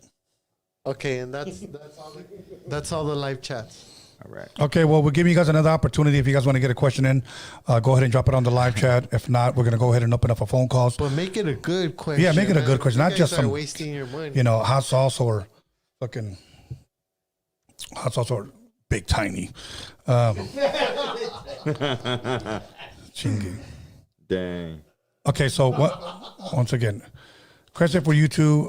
When did Pelon style come into effect, and what do you think contributed to it becoming a major trend? And is there a deeper meaning behind a lot of cholos took on the style? I guess when did the bald headed thing started coming out? I believe from what I know is the late 80s. It came into style, Uh-huh. and it started in the jail system, and it was for combat reasons, and also to identify a northerner from a southerner, because a lot of them had the ponytails, or they had what they call a Mongolian, which is not a Mongolian. It's really for the northerners that do want to know. It's called your piochli. It's your warrior braid. And just for combat reason, you know, you don't want, when you're fighting, you know, or a riot or whatever, you know, you don't want nobody grabbing you by the hair. You know, that's a sacred part. Even in our cultura, it was very disrespectful for a male to grab you or touch your hair. You know, you're not only your wife or your mother. Right, okay. I want to say a fun fact here that a woman noticed it, and tell me if I'm wrong, okay? Because you know rap music, you know Chicano rap, okay? Snoop Dogg said this, and I'm echoing what he said. He said, in the 80s and 90s, there were never two rappers that sounded the same. There was two rappers that sounded somewhat similar, which was Dana Dane and the guy that sings Children's Story. What's his name? Oh, I forgot his name. The guy that sings Children's Story, guys. Who? no. Barney? What the fuck are you talking about? You know what? Go. You're on timeout. Yeah, exactly. Slick Rick. Oh, Slick Rick. Slick Rick and Dana Dane. Snoop Dogg said... He said Barney. He said their styles were somewhat similar, but they were not the same. Okay, and he said, and they all look different. They all look different. Every artist looked different. Now, when it comes to, if you will, raza rapping in the 90s, okay, again, you had a Spanish Fly, So 18 with the Bullet, you had Frost, La Raza, you had a lighter shade of brown, you had Brown Side, you had Proper Dose, etc. They all had their own stilo, they all had their own look. She said this, when I noticed that everybody started to look the same was when 2000 came around. Now it looked like gangbangers started rapping because they were all bald. Yeah. And I think, again, that's what possibly hurt that genre. Yeah. Because everybody looked the same. Yeah. Nobody really stood out unless you were this really dope lyricist. But then again, they wouldn't consider you Chicano rap. They'll consider you, oh, he's probably East Coast rap, you know. So, so my whole point, and I guess just sharing that, is that like what you said, since the 80s, you know, you said it started in the jail system from what you heard. And it separate people from the South, people from the North. Right. So everybody had their own, if you will, look. Right. Okay. And I only likened it to this because she noticed it. And when I went back to look at it, I thought about it. I said, you know, it's true. There were no Raza rappers in the 90s that were bald. Can you recall one? No. Yeah. Slick back hair. Yeah. Nice. Yeah. I mean, and if you look at the movie American Me, I'm not saying it's a true story. Right. But there was a lot of truth in it. And there was really no bald dudes in there, unless just a white guy. You know, so I thought that was pretty interesting of her observation. That's all. So, anyways, anything else over there before we open it up? One more question. Go ahead.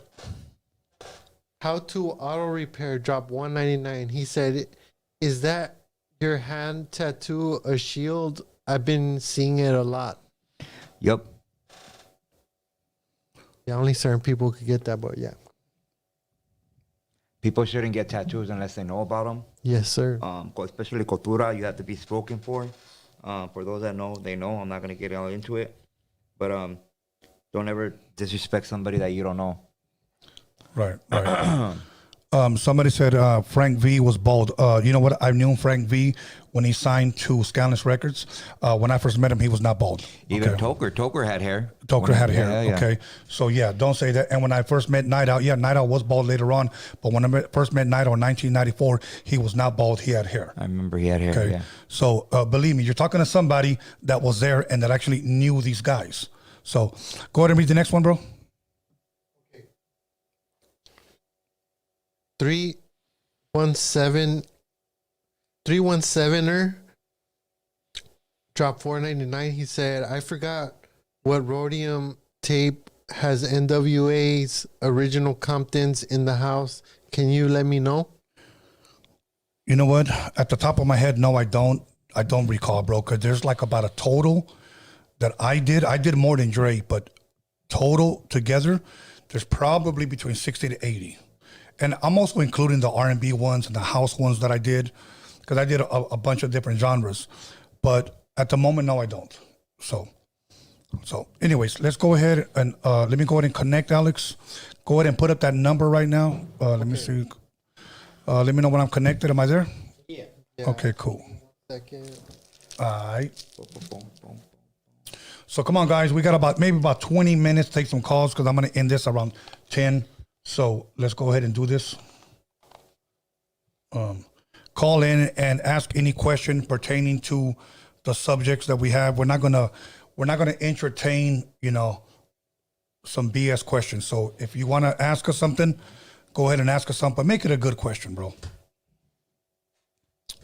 All right, let me see.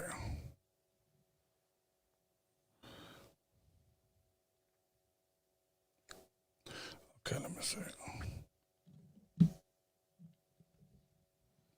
Okay, let's see.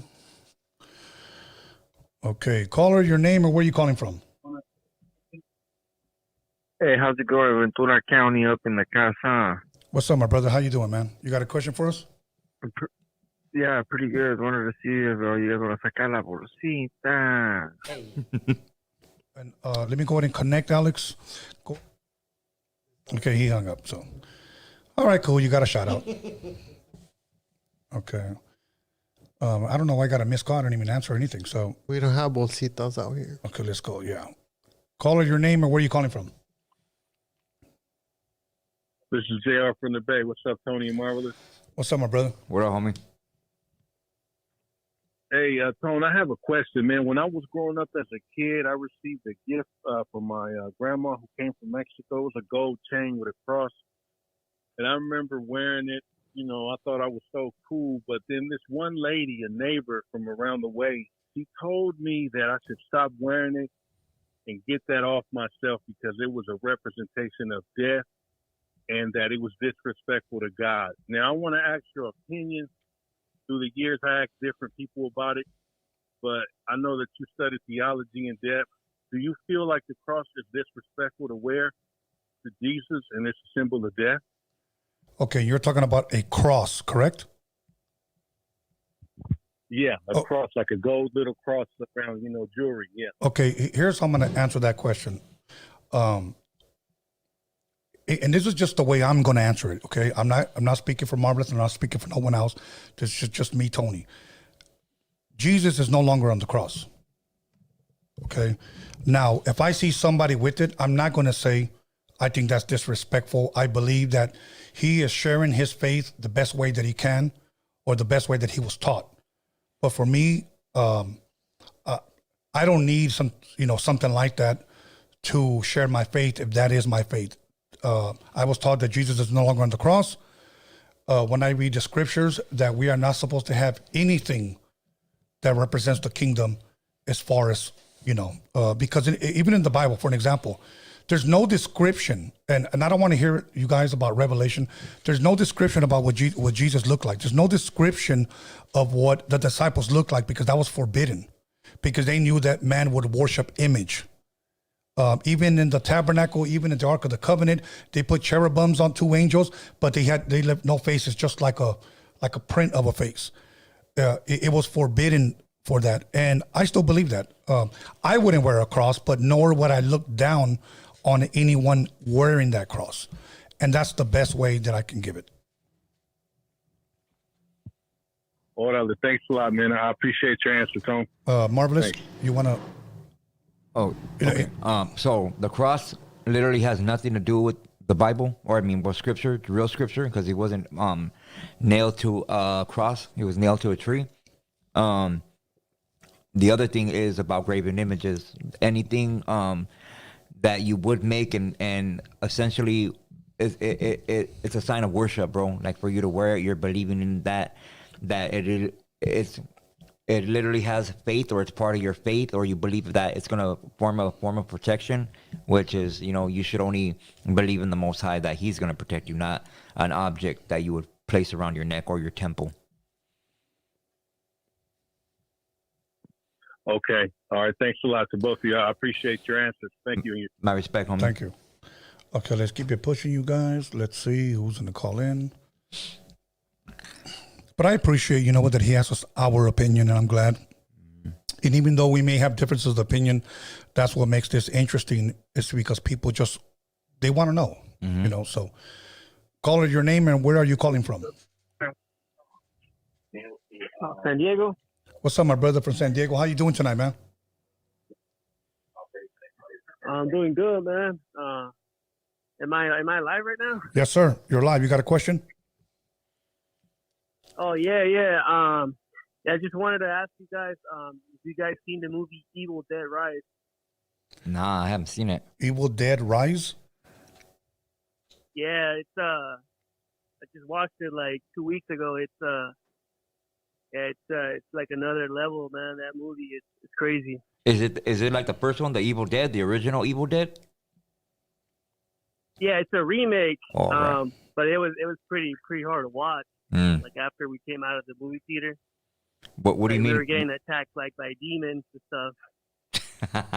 That's what I tell people, homie. You're watching that shit. Your eyes and your ears, those are the windows to your soul, bro. You know what? If you can give us an example of what you experienced, maybe just one small example. What do you mean when you came out? And I guess when we were, when we were watching the movie, there was like noises going off, like babies crying, like people like laughing, like behind our ears. It's like evil laughter. Okay, so but there was like no babies in the crowd, you know. So was it a part of the picture, or you think you were just hearing that on your own? No, it was several people that were with me. They witnessed it as well, but there was like no babies in the crowd, and it wasn't on the screen either. Wow. Well. And it happened several times. It's just noises kept going off. It's like, it was just weird. Did you experience anything when you guys left? Yeah, we did, man. We were like tripping out, like on the parking lot. Like we were in like, I feel like we became our senses became very like sensible. Like we were just like we could hear like noises from a mile away. It was just, it was pretty intense. Hey, so experiencing that, bro, would you watch it again? No, No, this movie's straight up like satanic, bro. It's just, it was like we didn't expect that, to be honest. When we went to watch it, we just thought it was gonna be like a, you know, like any other scary movie. But it was like, it was like a whole another level. Yeah. Wow. Okay, now I know not to watch it. Yeah, it was pretty intense. All good, man. Thank you, bro. I think, yeah, no worries. Yeah, thank you for your time. Be careful, homie. Watching all that. All right, yeah, appreciate that. All right, thank you. Okay, let's go to the next caller. Let's see. Okay, let me see. Caller, your name and where are you calling from? Hey, what's up? My name is Mike, calling from San Gabriel Valley. What's up, Mike? How you doing tonight? Hey, what's up, Tony? What's up, Marvis? What's up, Mike? Hey, happy Father's Day. Hey, thank you, homie. Thank you. Likewise. Hey, I have a question, bro. So, if I'm about being Chicano, right? If I'm half white and Mexican, would I be considered a Chicano? What's your father's ethnicity, bro? So my dad, he's Mexican and Spaniard, and my mom is German and Spaniard. Okay, what's your dad's dad, your grandfather, his ethnicity? Do you know? He's Spaniard. He's Spaniard? He was born in Spain. Oh, Yeah. so you would essentially come from you're Spaniard, bro. You be European. Oh, okay. Like it goes from your Yeah, blood. I always Yeah, had your a question bloodline, bro. about Yeah. that. And one more thing. If you look like a Mexican, but like, you know, so like me, like I'm bald, dark, I got tattoo on my neck, right? And I get kind of shade when I go into stores and I don't speak Spanish, right? But what do you guys think of that? When you what, bro? I'm sorry, I didn't get When it. you walk into stores and he doesn't speak Spanish. Don't even worry about that, bro. You know, like for anybody that is like indigenous, like Mexican, or you're from El Salvador or whatever, that Spanish ain't the language of our tribe. Like that's not what was our language, bro. Like that's not Spanish. Spanish literally would be, that's your language, like for real. Like if your dad's dad, you come from the seed of your father's bloodline. So that would literally be your language, bro.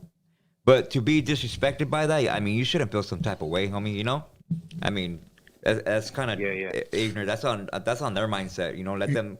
You know, but let me say something. And this is where I think sometimes, sometimes, I'm not going to say our people, but some individuals that might treat people like him that way, might look at him a certain way because he doesn't speak Spanish. Yeah. Look, I've gone into carnicerias, okay? And I spoke to them in Spanish and they spoke to me in English. Yeah. And I'm like, bro, like I'm trying to make it easy because I could barely understand your English, so I'm trying to talk to you, you know, but they continue and I'm like, okay. Hey, you ever go through a drive-thru? I've done it lately. You go to like when I get my kids something, they'll be like, "Oh, sabes español? You speak Spanish, right?" Yeah. And they'll be like, "Oh, sí," and they'll start talking to you in Spanish, and then you just start ordering the food in English. No, I will pay them no mind, bro. Honestly. Yeah, don't pay attention to them, mommy. Hey, so one more thing. So, Marvis, you do a lot of cultura tattoos. Correct. Would someone like me in my background, would I be able to get tattoos like that, or is that like disrespectful? Okay, me personally, this is just me personally, dog. I would not do any of our cultura on you just for that, basing what I know, you know, but that's me as a person. Other people in shops, I mean, I'm sure they will put it on you. But if you do decide to get it and somebody does put cultura on you, I mean, research what exactly what you're getting, okay? Because I know a couple of younger cats. I told them, I denied them from getting certain things on them. They went and got it. One youngster got busted and he got hurt bad, you know? And just know what you're getting. Research your real identity, bro. Since you do, I mean, you're saying that your father's father does come from Spain. Research about your heritage, homie, you know? Be proud of that, where you come from, you know what I'm saying? You know, but let me add on something. I believe he mentioned that his father's half Mexican, half Spaniard. If I'm correct? Yeah. Okay. My grandma was born in Mexico. Okay, let's just say hypothetically, Marvelous, he says, I want to get a cultura tattoo to honor my father's side of Mexico or where he's from. Right. Would that be okay still or no? Me personally, Yeah. I wouldn't do it. Okay. Because there's no such thing as half and half. Your bloodline's strictly of your dad's bloodline. So me, just personally, what I know, bro. All right, caller. Thank you for that interesting question, man. Thank you, really bro. appreciate you. All Man. right, thanks, man. Thank you. Okay, let's go. Let's keep it pushing. We got a couple of more minutes. I appreciate these questions. Okay, let me see. Okay. Caller, your name and where are you calling from? Yes, Tony A. What's up, my brother? What's up? How you doing? This is Big Tim, man. I'm calling from Harlan, Texas, Rio Grande Valley. All good, my bro. You having a good Father's Day today? Yes, my brother. I am having a great Father's Day. I actually got to celebrate it with my father yesterday. He turned 81 years old on the 10th. Awesome. Congratulations to you, my bro. Hopefully you had a blessed time. You got a question for us? Oh, dude, Yes, Tony. Actually, I have I have a question for you, brother. Well, are you familiar with the producer EA Ski from Oakland? Of course, yes. I don't know him personally, but I do know who he is, of course. Have you been seeing what he's been posting lately? What the stuff that he's been stirring up lately? No, online? No, I have not. You know what? I was following him like a page ago. When I say a page ago, because mysteriously my Instagram pages keep getting deleted. I am now on my 7th Instagram page, so maybe I had to go to his page and check it out. But can you fill me in? Okay, brother. He is right now on a rampage, dude, because he just did a collaboration with David Rossum. Which do you know who David Rossum is? Yes, of course. Yes, the original inventor of the SP1200, correct? Yes. So what's happening, dude, is that EA Ski, you know, he did Blast If I Have To on the Friday soundtracks, and he produced many platinum records, Spice One, Trigger Got No Heart, all those kind of things. Well, he's on a rampage right now because he has bought some of the new Akai MPC drum machines, and they look cool. They look super dope, but the converters and the circuitry in them are garbage, man. Oh, I remember now. I remember. Chinese circuitry. Yes, he said it sounds like trash, and they blocked him. Yes, man. So that was one of my things. That was one of my questions. If you've been checking out EA Ski, because I'm from Texas, but I follow EA Ski. He's an old school producer. I love that guy, man. That guy's amazing. So, like you.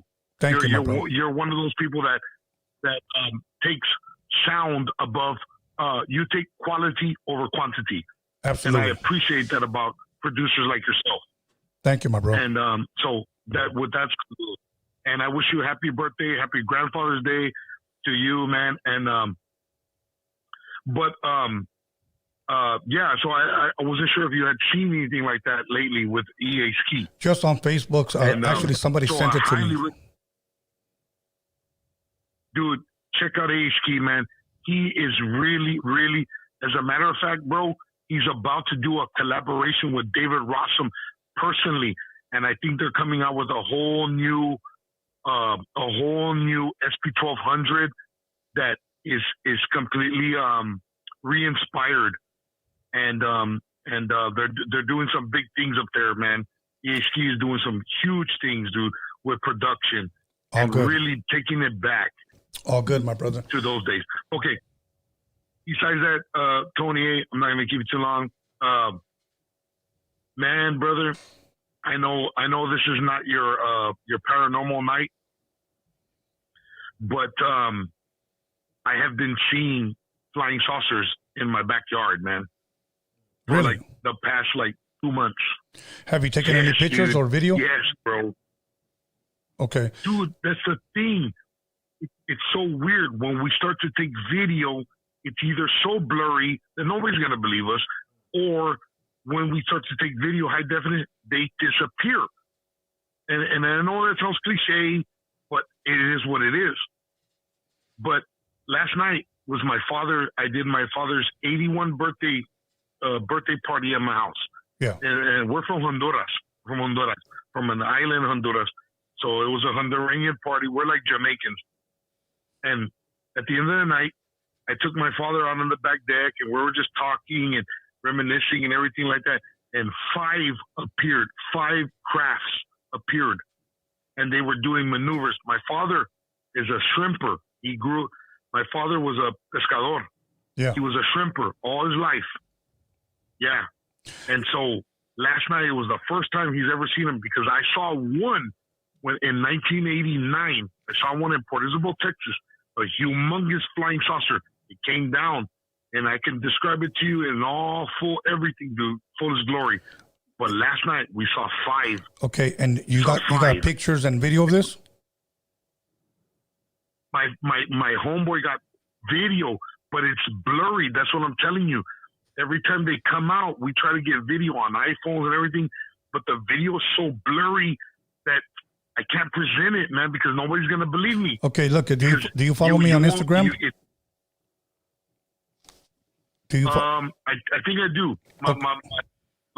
Okay, Tony A. the Wiz. I'm gonna send it to you. Yeah, it's on the screen. Please send it to me, my bro. Please send it to me, okay? Okay. Well, but here, let me tell you one story before I hang up with you, man. Okay. Because I know you love paranormal stories. Yes, sir. My brother, he was living with his wife years ago. They were living in his wife's abuela's house. They started having all these crazy mishaps. Like in the middle of the night, the damn fucking cabinets would be slamming. So they thought they had burglars. There was no burglars. Yeah. Then they thought they had rodents. There was no rodent. Okay. So they would go to sleep. They would close all the cabinets. They would wake up in the middle of the night. The cabinets would be open. And they were like, who left them open? No one left them open. So finally, the abuela, she said, I don't know, there's some spirits. Everybody was having nightmares. She called a curandero. The curandero came, started blessing the house with holy water. My brother thought he was full of shit because he was burping. He was making all this weird noise. He said, there's a lot of evil spirits in here. He was burping out the spirits. Okay, cleansing the house. They had this table, Tony, that I had sat there personally. It was a big cherry wood table, beautiful table. We had many Thanksgivings on that table. My brother, he called me that night. That curandero threw holy water on that table, Tony. And we're not bullshitters. We don't make shit up. That's not the way we roll. My brother said, Timothy, the water was boiling on the table. I'd never seen him. How is he doing that? I thought he was full of shit to begin with because he kept burping up spirits. The water was boiling on that table. Timothy, in front of my eyes, when the water stopped boiling, it soaked into the table. And Tony, it left an image. It changed the wood grain. My brother took a Polaroid picture. And I swear to God, dude, he goes, you got to see this picture. When I saw that picture, the wood grain had changed into an image of the bafflement. You know what the bafflement is? Yes, of course. Do you still have that picture, bro? If you do, find me on Instagram, No, bro. dude. Okay. Let me tell you. I understand that, but you have to find me on Instagram. Send it to me, bro, because I really have to take the next call. I'm not trying to be disrespectful, pero... Okay, brother. No. Completely understand. We had to burn it, bro, because it brought the spirit with it wherever we took that picture. Okay. And that's all I'm going to tell you, bro. Thank you, man. Hey, God bless you, Tony. Yes, Love sir. you. You're a legend. And hey, God bless you, brother. Muchas gracias, carnal. Happy Father's Day, homeboy. Happy Father's Day. Okay, let's go.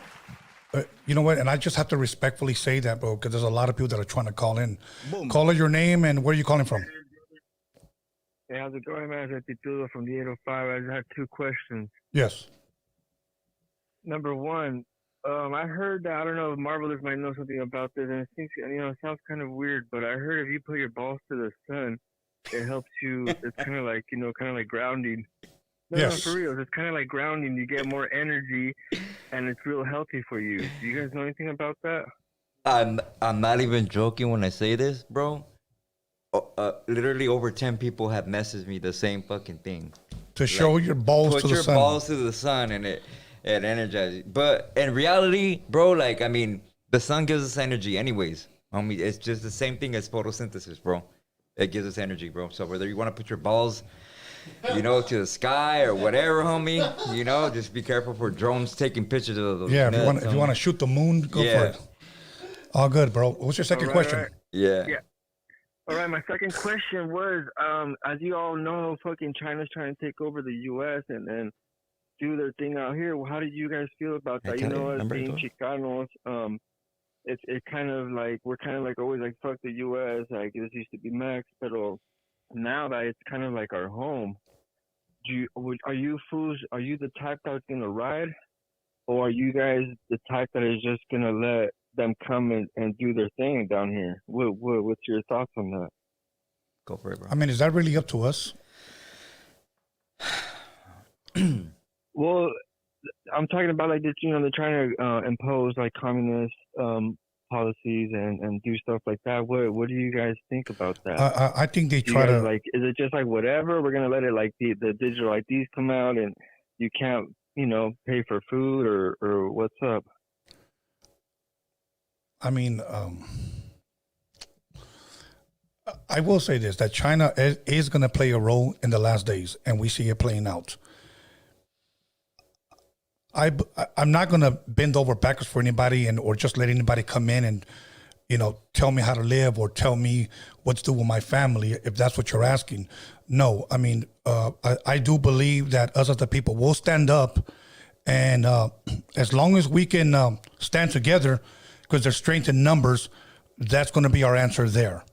Marvelous, anything you care to add to that? I believe that it's an agenda regardless of how we feel, our feelings. We're always gonna be in our feelings about shit, but the agenda, it's already happening, bro. It's been happening. They're gonna move forward with it, whether we like it or not. Like Tony said, the only way to do anything about it is to stick together, bro. But at the end of the day, when you do stick together, you're gonna be known as a combatant. You will get flagged. And, I tell people before this shit all hits the fan, a gang of people are going to get raided. And the first combatants that they're going to go at it are gang members, bro. Or organizations, as they call it. They're going to get raided. And because we're the resistance, like reality, who's going to fight this war, or these laws or whatever? Us, It's going to be the leaders. Yeah, it's going to be us, Yeah. Right. No, for sure. Oh, yeah. All good, my bro. Thank you, man, for that. All right, have a good Father's Day, bro. Yes, sir. You too. Okay, let's keep it pushing, you guys. We got just a few more minutes. I like that, like I said, a 3-minute phone call, cool. We missed a gang of phone calls on the other one, but I'm trying to keep it about 3 minutes tops. So if you want to call in and ask anything, call her your name and where are you calling from? Tony A. Caesar from Paris. Tony A. What's up, my brother? You having a good Father's Day today, How man? you doing? Oh, you know what? I'm glad you asked. I want to say happy Father's Day to everybody in the panel there. Norby's, I don't know if Norby gets any pussy, let alone have any kids. So, well, just in case, happy Father's Day, Norby. Yeah, I don't know. He just has a cat. And going back to this Father's Day, how mine went today, let me tell you what happened to me, man. This fucking bitch calls me, Miss Pac-Man. Hey, Daddy, I'm going to get you live tickets for Father's Day. All right, cool. I got to go all the way down to Paris where the girls are busted, but that's what's okay. Got to pick up my new Max Air Max, my Air Max 90s. Go all the way back over here down her way. She goes, I got you 2 live tickets. Mijo, enjoy your day. This bitch gives me 2 tickets to fucking Xbox Live. Caesar from Paris, and I'm out. Thank you, my bro. Boom. Boom. Thank you, man. God bless you, Tony. All good. Why the hell is that still playing? Boom. Okay, guys, we're going to take 2 more phone calls and then we out, okay? 2 more phone calls. Right now's the time. Look, we missed a gang of phone calls, but, if you want to call in right now, let's do this. Let's go. Call her your name and where are you calling from? So it's the homie Kika from the city of Escondido. You always get in. You always call in, my brother. Happy Father's Day. What's good? Okay, so I'm always in there like swimwear, homie, was cracking. Nah, puro featherweight. First and foremost, I want to tell all you fools right there, all the whole team and shit, happy Father's Day. I want to give a quick shout out to my jefe, Enrique Ledesma Sr. That's my motherfucking rock, homie. That's the man who taught me how to be a man and shit. Hell yeah. I got a question for each one of you vatos. I'm gonna start with you, Tony. Yes. Did Patty Lifestyle fuck off their chances of being on the show by canceling so much? Okay, here's my thing, bro. True story. I went to go do some music with my boy DJ Dominator, and we went into a Walmart because we needed to buy a USB. We went into some CVS, and they were trying to charge me for like a 15 gig USB, $30. And then we went over here to Walmart, and we got it for like $4. Okay? Walking out, I ran into one of the guys from CALI Lifestyle. Not that guy, T-Dre, the other guy. Okay? I'm trying to remember his name. Luck. Okay, him. Luck. Yes. So we ran into him. He agreed. That was the first time I ever met him. So we're good? Yeah, we're going to do it. We're going to do it. We're going to do it. All right, cool. DJ Dominator was driving them out here for a show. And I was willing to bend over backwards. And they said, can we do it early, like around 3 or 4 o'clock? And I said, sure. What's going to be on a Saturday? 2 weeks ago. So I called Dominator. Hey, bro, what's up with that? You know what? They didn't want to go. What? They didn't want to go. They just said, we want to do the show and just go home. Meaning they were going to stop here and then go to Santa Ana, do a show, and then go back home. I said, then why would that guy tell me? Bro, I don't know. So here's my thing. And this is no disrespect, but as a man, I'm not going to ask him anymore. I'm just not going to ask him. If they want to hit me up, and this is not on some I'm tripping type of shit. I'm not trying to do that. If they hit me up and they can give me their fucking word, like they're going to show up, I do it. But as of right now, after so much canceling, bro, it's hard because their fans want to see them, and I guess they don't care about their fans. So we'll leave it at that. Yeah, that's bullshit. I get that. And then this one's for Marvelous. I asked a question about the BlackRock group, dog. I'm just gonna drop a little fletch on you. BlackRock is an investment firm, dog, and they got their hand in the cookie jar, bro. Like they got their hand in Microsoft, fucking Exxon, Amazon, J.P. Morgan, Coca-Cola Company, the whole nine, dog. Right? Mm-hmm. So there was a controversy with their CEO back in 2017, where he was quoted as saying that they would force behaviors on people, bro. Mm-hmm. Going back to the whole Alphabet Mafia's fucking agenda and shit. Mm-hmm. So then I don't know how much because they've been putting this shit for a while. So I don't know how much you guys know about like soccer culture and especially like Mexican soccer culture, fool. Mm-hmm. There's a certain point in the game and shit where if shit ain't fucking going the right way and shit, people will fucking say, "Eh, puto," you know what I mean? Mm-hmm. So they started fucking putting a delay on the game, or if the problem persists during the game where people keep saying that, they'll flat out cancel the matches and shit. So I just wanted to get your thoughts on that, not knowing that you know that and shit, that they're gonna be enforcing these types of behaviors or protocols on people. Yeah. So I know that about that forced behavior. I know about that with the program that the CI implemented on the masses, bro, using cell towers or smart devices. They're able to enable a certain frequency to be emitted to the masses that affects their pineal gland, bro, or certain parts of their brain. And it literally hypnotizes people. I don't know if you're aware about that. Does that tie in with the whole calcification of the pineal gland and everything that they're putting in everything we consume? All that, bro. All the metal that is being sprayed, like the chaff that they spray through chemtrails, they use aluminum and barium. And what that does is it acts as a conductor from the frequency that's being emitted to you. So it magnifies it way, way stronger, bro. And even more so in children, because you're able to calcify their pineal gland at a much faster rate by them ingesting fluoride, bro. So just to picture it like this, everything affects our kids even way more than us being grown, They're able to be coerced. They're able to be manipulated. They're able to be hypnotized, bro, like literally, So all these programs that people watch, hence the name program, you're literally being programmed, through programs using a form of hypnosis, bro. There's a gang of videos I show people. I even went live on my IG one time where I show people can remember. I'm sure they'll leave comments, bro, where not me, but what I was showing them, it literally hypnotized everybody that was watching, or the majority of, and I was able to show them the answer that they were going to give and how I did it using essentially a first version of the program, which is part of another program called MK Ultra, if you know about that. But it's all hypnosis, bro. Yeah, homie. I believe that the masses right now, they're hypnotized, bro. They don't know it. They don't know what the fuck they're doing. Like that whole thing with the Popeye's chicken. I broke that down mean one time on my IG, and they took down the video. My thing got flagged. The video that I showed how they were using that, and it's called predictive programming. They're using that shit loud on the thing. They're using different shows like the Boondocks. Remember the Boondocks? Yeah, the Yeah, they were showing. Riley and fucking I forgot. Yeah, that whole Popeye's chicken thing was part of that program that they implemented on the people, and people didn't even know. They thought they wanted Popeye's chicken. Nah, homie, you were hypnotized into wanting that shit. Yeah. All right, Kike. Appreciate you, Thank my you, bro. homie. Hey, gracias, fellas. You guys have a good one and keep it pushing and much success to both of you out there. Absolutely. Thank you. Okay, we're going to take one more phone call, and it's a wrap, you guys. We'll take one last phone call. Okay, so here we go.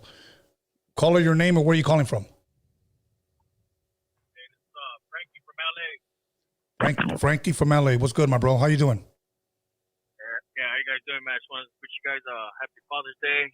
Much love and first time caller, long time listener. Thank you, my bro. Yeah, I just wanted to share I came across this video on YouTube. It's called 23 Minutes in Hell, bro. I just wanted to share it with everybody to go check it out because pretty interesting what this guy experienced, you know. Like I said, you can look it up on YouTube. It's called 23 Minutes in Hell. And I believe that the guy's name is Bill Wise, bro. And it's pretty interesting how I guess God allowed him to experience hell. I don't know if you guys ever came across that before. Yeah, I'm very aware of it, bro. It's been out for a long time. I actually have that book. Oh, okay. Yeah. I just came across it, and it's pretty interesting, man. Like I said, I just wanted to share it to all the viewers and everybody go check it out because that really like touched me in a certain way, like in my heart. You know, I believe in God and all that, and it's pretty interesting what this guy experienced, and it sounds pretty valid. You know, he backed it up in scripture and everything, man. But that's all I wanted to share, bro. All good, my brother. You know what? If it affected you, like, and it changed you for the better, then it did its purpose. Yeah, it sure did, man. And like I said, I just want to share that to all the viewers and go check it out. And it's pretty interesting, you know. All good, my bro. Thank you. Yeah, that's all I want to say, man. Yes, sir. Thank you, guys. Have a good day. You too. Okay, Marvelous. That was it. Are you familiar with that book or that documentary? No, but I heard stories like that though. Okay. I'm not trying to rain on anybody's parade, but I will give you my opinion if you care to hear it. Let's hear it. Okay.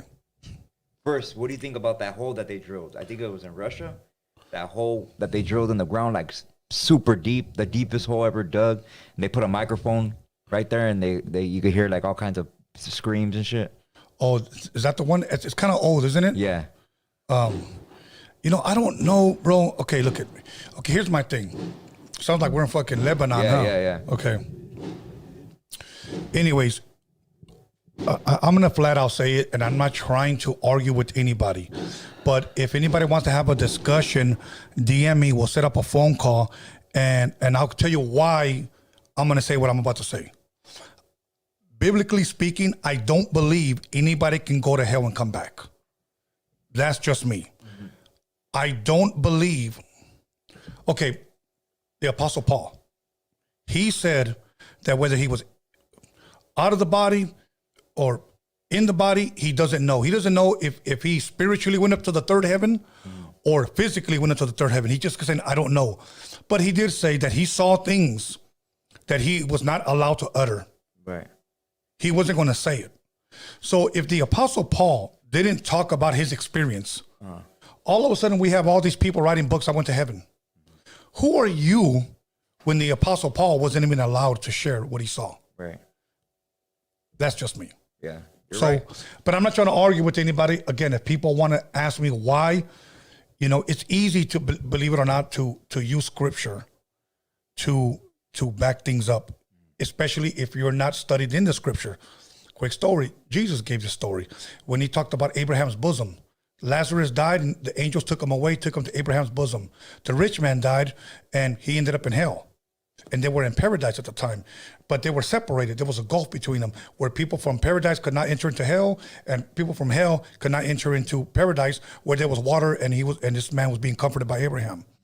There was a dead man that was pleading with Abraham, please let me go back and warn my family. Please let me go back. Please let me go back. That was a literal story. Yeah. And that man was never allowed to go back. So now we have a guy writing a book that says he went to hell and he came back. That's hard for me to believe, but let me end on a positive note that if that story helped him to get closer to God, then more power to him. Yeah.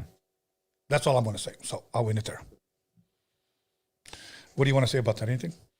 Nothing. I mean, we all have our own beliefs. What I know from my studies is there's no such thing as hell. Okay. Hell is a European ideology. There's a lake of fire. Okay. But that's for the abomination. Is it possible that some people may call it Gehenna, some people may call it the lake of fire, and maybe they just generalize it by just calling it hell? Probably, yeah. Okay. That's what I think. Yeah. Okay. Anyways, other than that, any some more super chats? Okay. It's either yes or no. Okay, go ahead. This fool dropped $2. He said this fool. That's what his name is. Oh, okay. Oh, shit. This fool. He dropped $2. He said, "Have you ever water fasted? What are the benefits?" Fasting is really, really good, and it's not called a water fast, but you are supposed to drink water. There are some people that have fasted with no water. I personally don't recommend that. That's just me. But the most I've ever fasted, Marvelous, was 3 days. Okay? And let me tell you something. Not only is it good for you spiritually, but physically, there's many, many benefits. But I will say this. When a person does go into fasting, I take time, Marvelous. I study and I pray, and you come back different. Whenever I did that, I'd get away. I wouldn't do it at home. So that's just me, but I've always took water.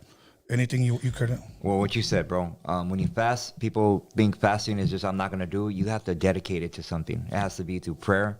You have to go through the whole ritual process. There's different types of fasting. You could do a vegetable fast where you only eat vegetables. You could skip meals or whatever. A water fast, I guess, is not eating, just drinking water. But you could do all kinds of liquid fasts or whatever, or skip a meal, even just one meal a day if you're eating 3 meals, which you shouldn't be. But dedicate it to something or a goal, a prayer that you're trying to ask, the Most High for. Absolutely. See, like Norbert told me that he fasts from breakfast to lunch. And then from lunch to dinner. So he fasts at least twice a day. Okay. So, but all good. Are we done? No, there's one more. But just to add to that, there's a guy on YouTube. He fasted for, I believe it's 48 days. Okay. With just drinking water. And he recorded his whole experience while doing it. Wow. Is that what he dedicated it to? No, I don't know what he dedicated to. He dedicated it to not being a fucking fat ass. So, okay, cool. Chris G dropped $2. He said, "Marvelous, look up Nos Confunden Tierra Infinita." I've checked that out actually. Yeah. It's okay. All good. They always put that little thing in the beginning, like what we're putting on here shouldn't be taken seriously in Spanish. Okay. Okay, so Nick Quer, which is Kuer, so I'm taking that as care or queer or something like that. What he dropped $1.99. He said, "Should Scante be legalized?" What the fuck? No, I don't think so. My answer is Hitler was all scanted out. yeah. Okay, we good? LA Fool from LA dropped $4.99, and that's it. He didn't say awesome. Muchas gracias, carnal. Marvelous shout outs, and we're out. Shout out to my kids. I love all you guys. Proud of you. Thank you for everybody that tuned in. Is respectful. Everybody that I see in public and shows me respect and love to the show and the team. Thank you so much. I appreciate you guys. If you guys have anything you guys could teach me or shoot me through messages or DM, put me up on game, Thank you. That's it. All good. Thank you. And I want to stay quiet so you guys can hear the fireworks. That shit loud as fuck. Ya se calmó. Bro, I know it's like that everywhere in LA, but here during the 4th of fucking July, bro, this motherfucker's crazy. Crazy. Like, I'm sure it is everywhere, okay? But this motherfucker. These are bangers. Yeah. Two more live bro, chats. boom, boom, boom, boom, boom, boom, boom, boom, everywhere. We got 3 more live chats. Go ahead. Okay, Fire 100K, Sun 100K dropped $2. He said, "Marvelous, what do you think in investing on land?" On land here? Or I I would mean, I imagine. guess yeah, if you could get land, hell yeah, buy land. Save up your money here and go to a gang of people are doing it. Especially a lot of white people are Going to going out Mexico. in Mexico and buying fucking land. It's true. And I seen a lot of people. They've been and I think it's pretty good from what I seen is they've been buying the big ass the containers. Yeah. The ones that they carry on ships and shit. Right. And they've been like modifying them and building big ass houses with them, bro. It looks fucking bad. I know, but okay, let me just stop. Go for it. No, I'm just stop because it's gonna sound. Go ahead. We got one more. LA Fool from LA dropped 499. He said, IE fools spend Father's Day with both their dads. Damn. That's cool. Not the sisters. No. Okay. And Alfonso Gomez dropped $2. He said, can you blow that Aztec whistle? Okay, I'm gonna have Alex blow the whistle. Blow the whistle. So here's the whistle that it blow. This is the Jaguar. Okay. Okay. Here, come over.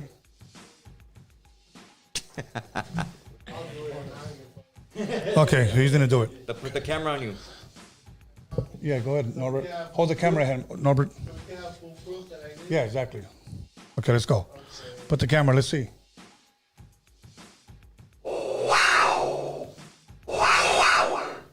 There it is. Oh, good. Take the camera off now. Okay, so let me go ahead and give my shout outs. Once again, I want to give a shout out to all the honorable fathers. I want to give a shout out to Marvelous. I want to give a shout out to my entire team, everybody on the live chat, everybody who liked, comment, subscribed, everybody who gave, everybody who called in, everybody who spent Father's Day with us. Much love, much respect. So I want to thank you. So I want to thank Norbert, News with Norbies. If you didn't get to check that out, go check out that episode. The shit is dope. Also, Alex Cervantes Enterprise, who just blew the whistle. And to my son B-SKANLESS, and to the Hip Hop Jedi, and to our moderator, Magic Girl. You know what? I want to say that for those of you guys that were on News with Norbies, there was a caller that called in, and I gave out his number because he came in, called in and insulted one of my team. Okay, so I respectfully asked him, do you have receipts? And he said, yeah. Never got any receipts. So we put out his number so that you guys can hit him up, and hopefully he will send you guys receipts.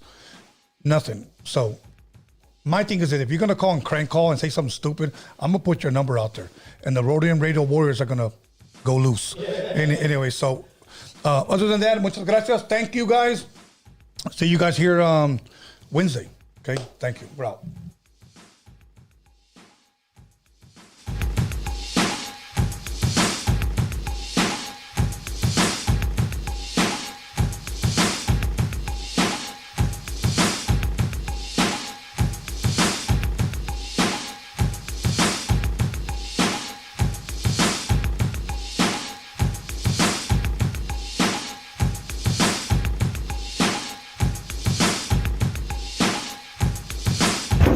FBI, open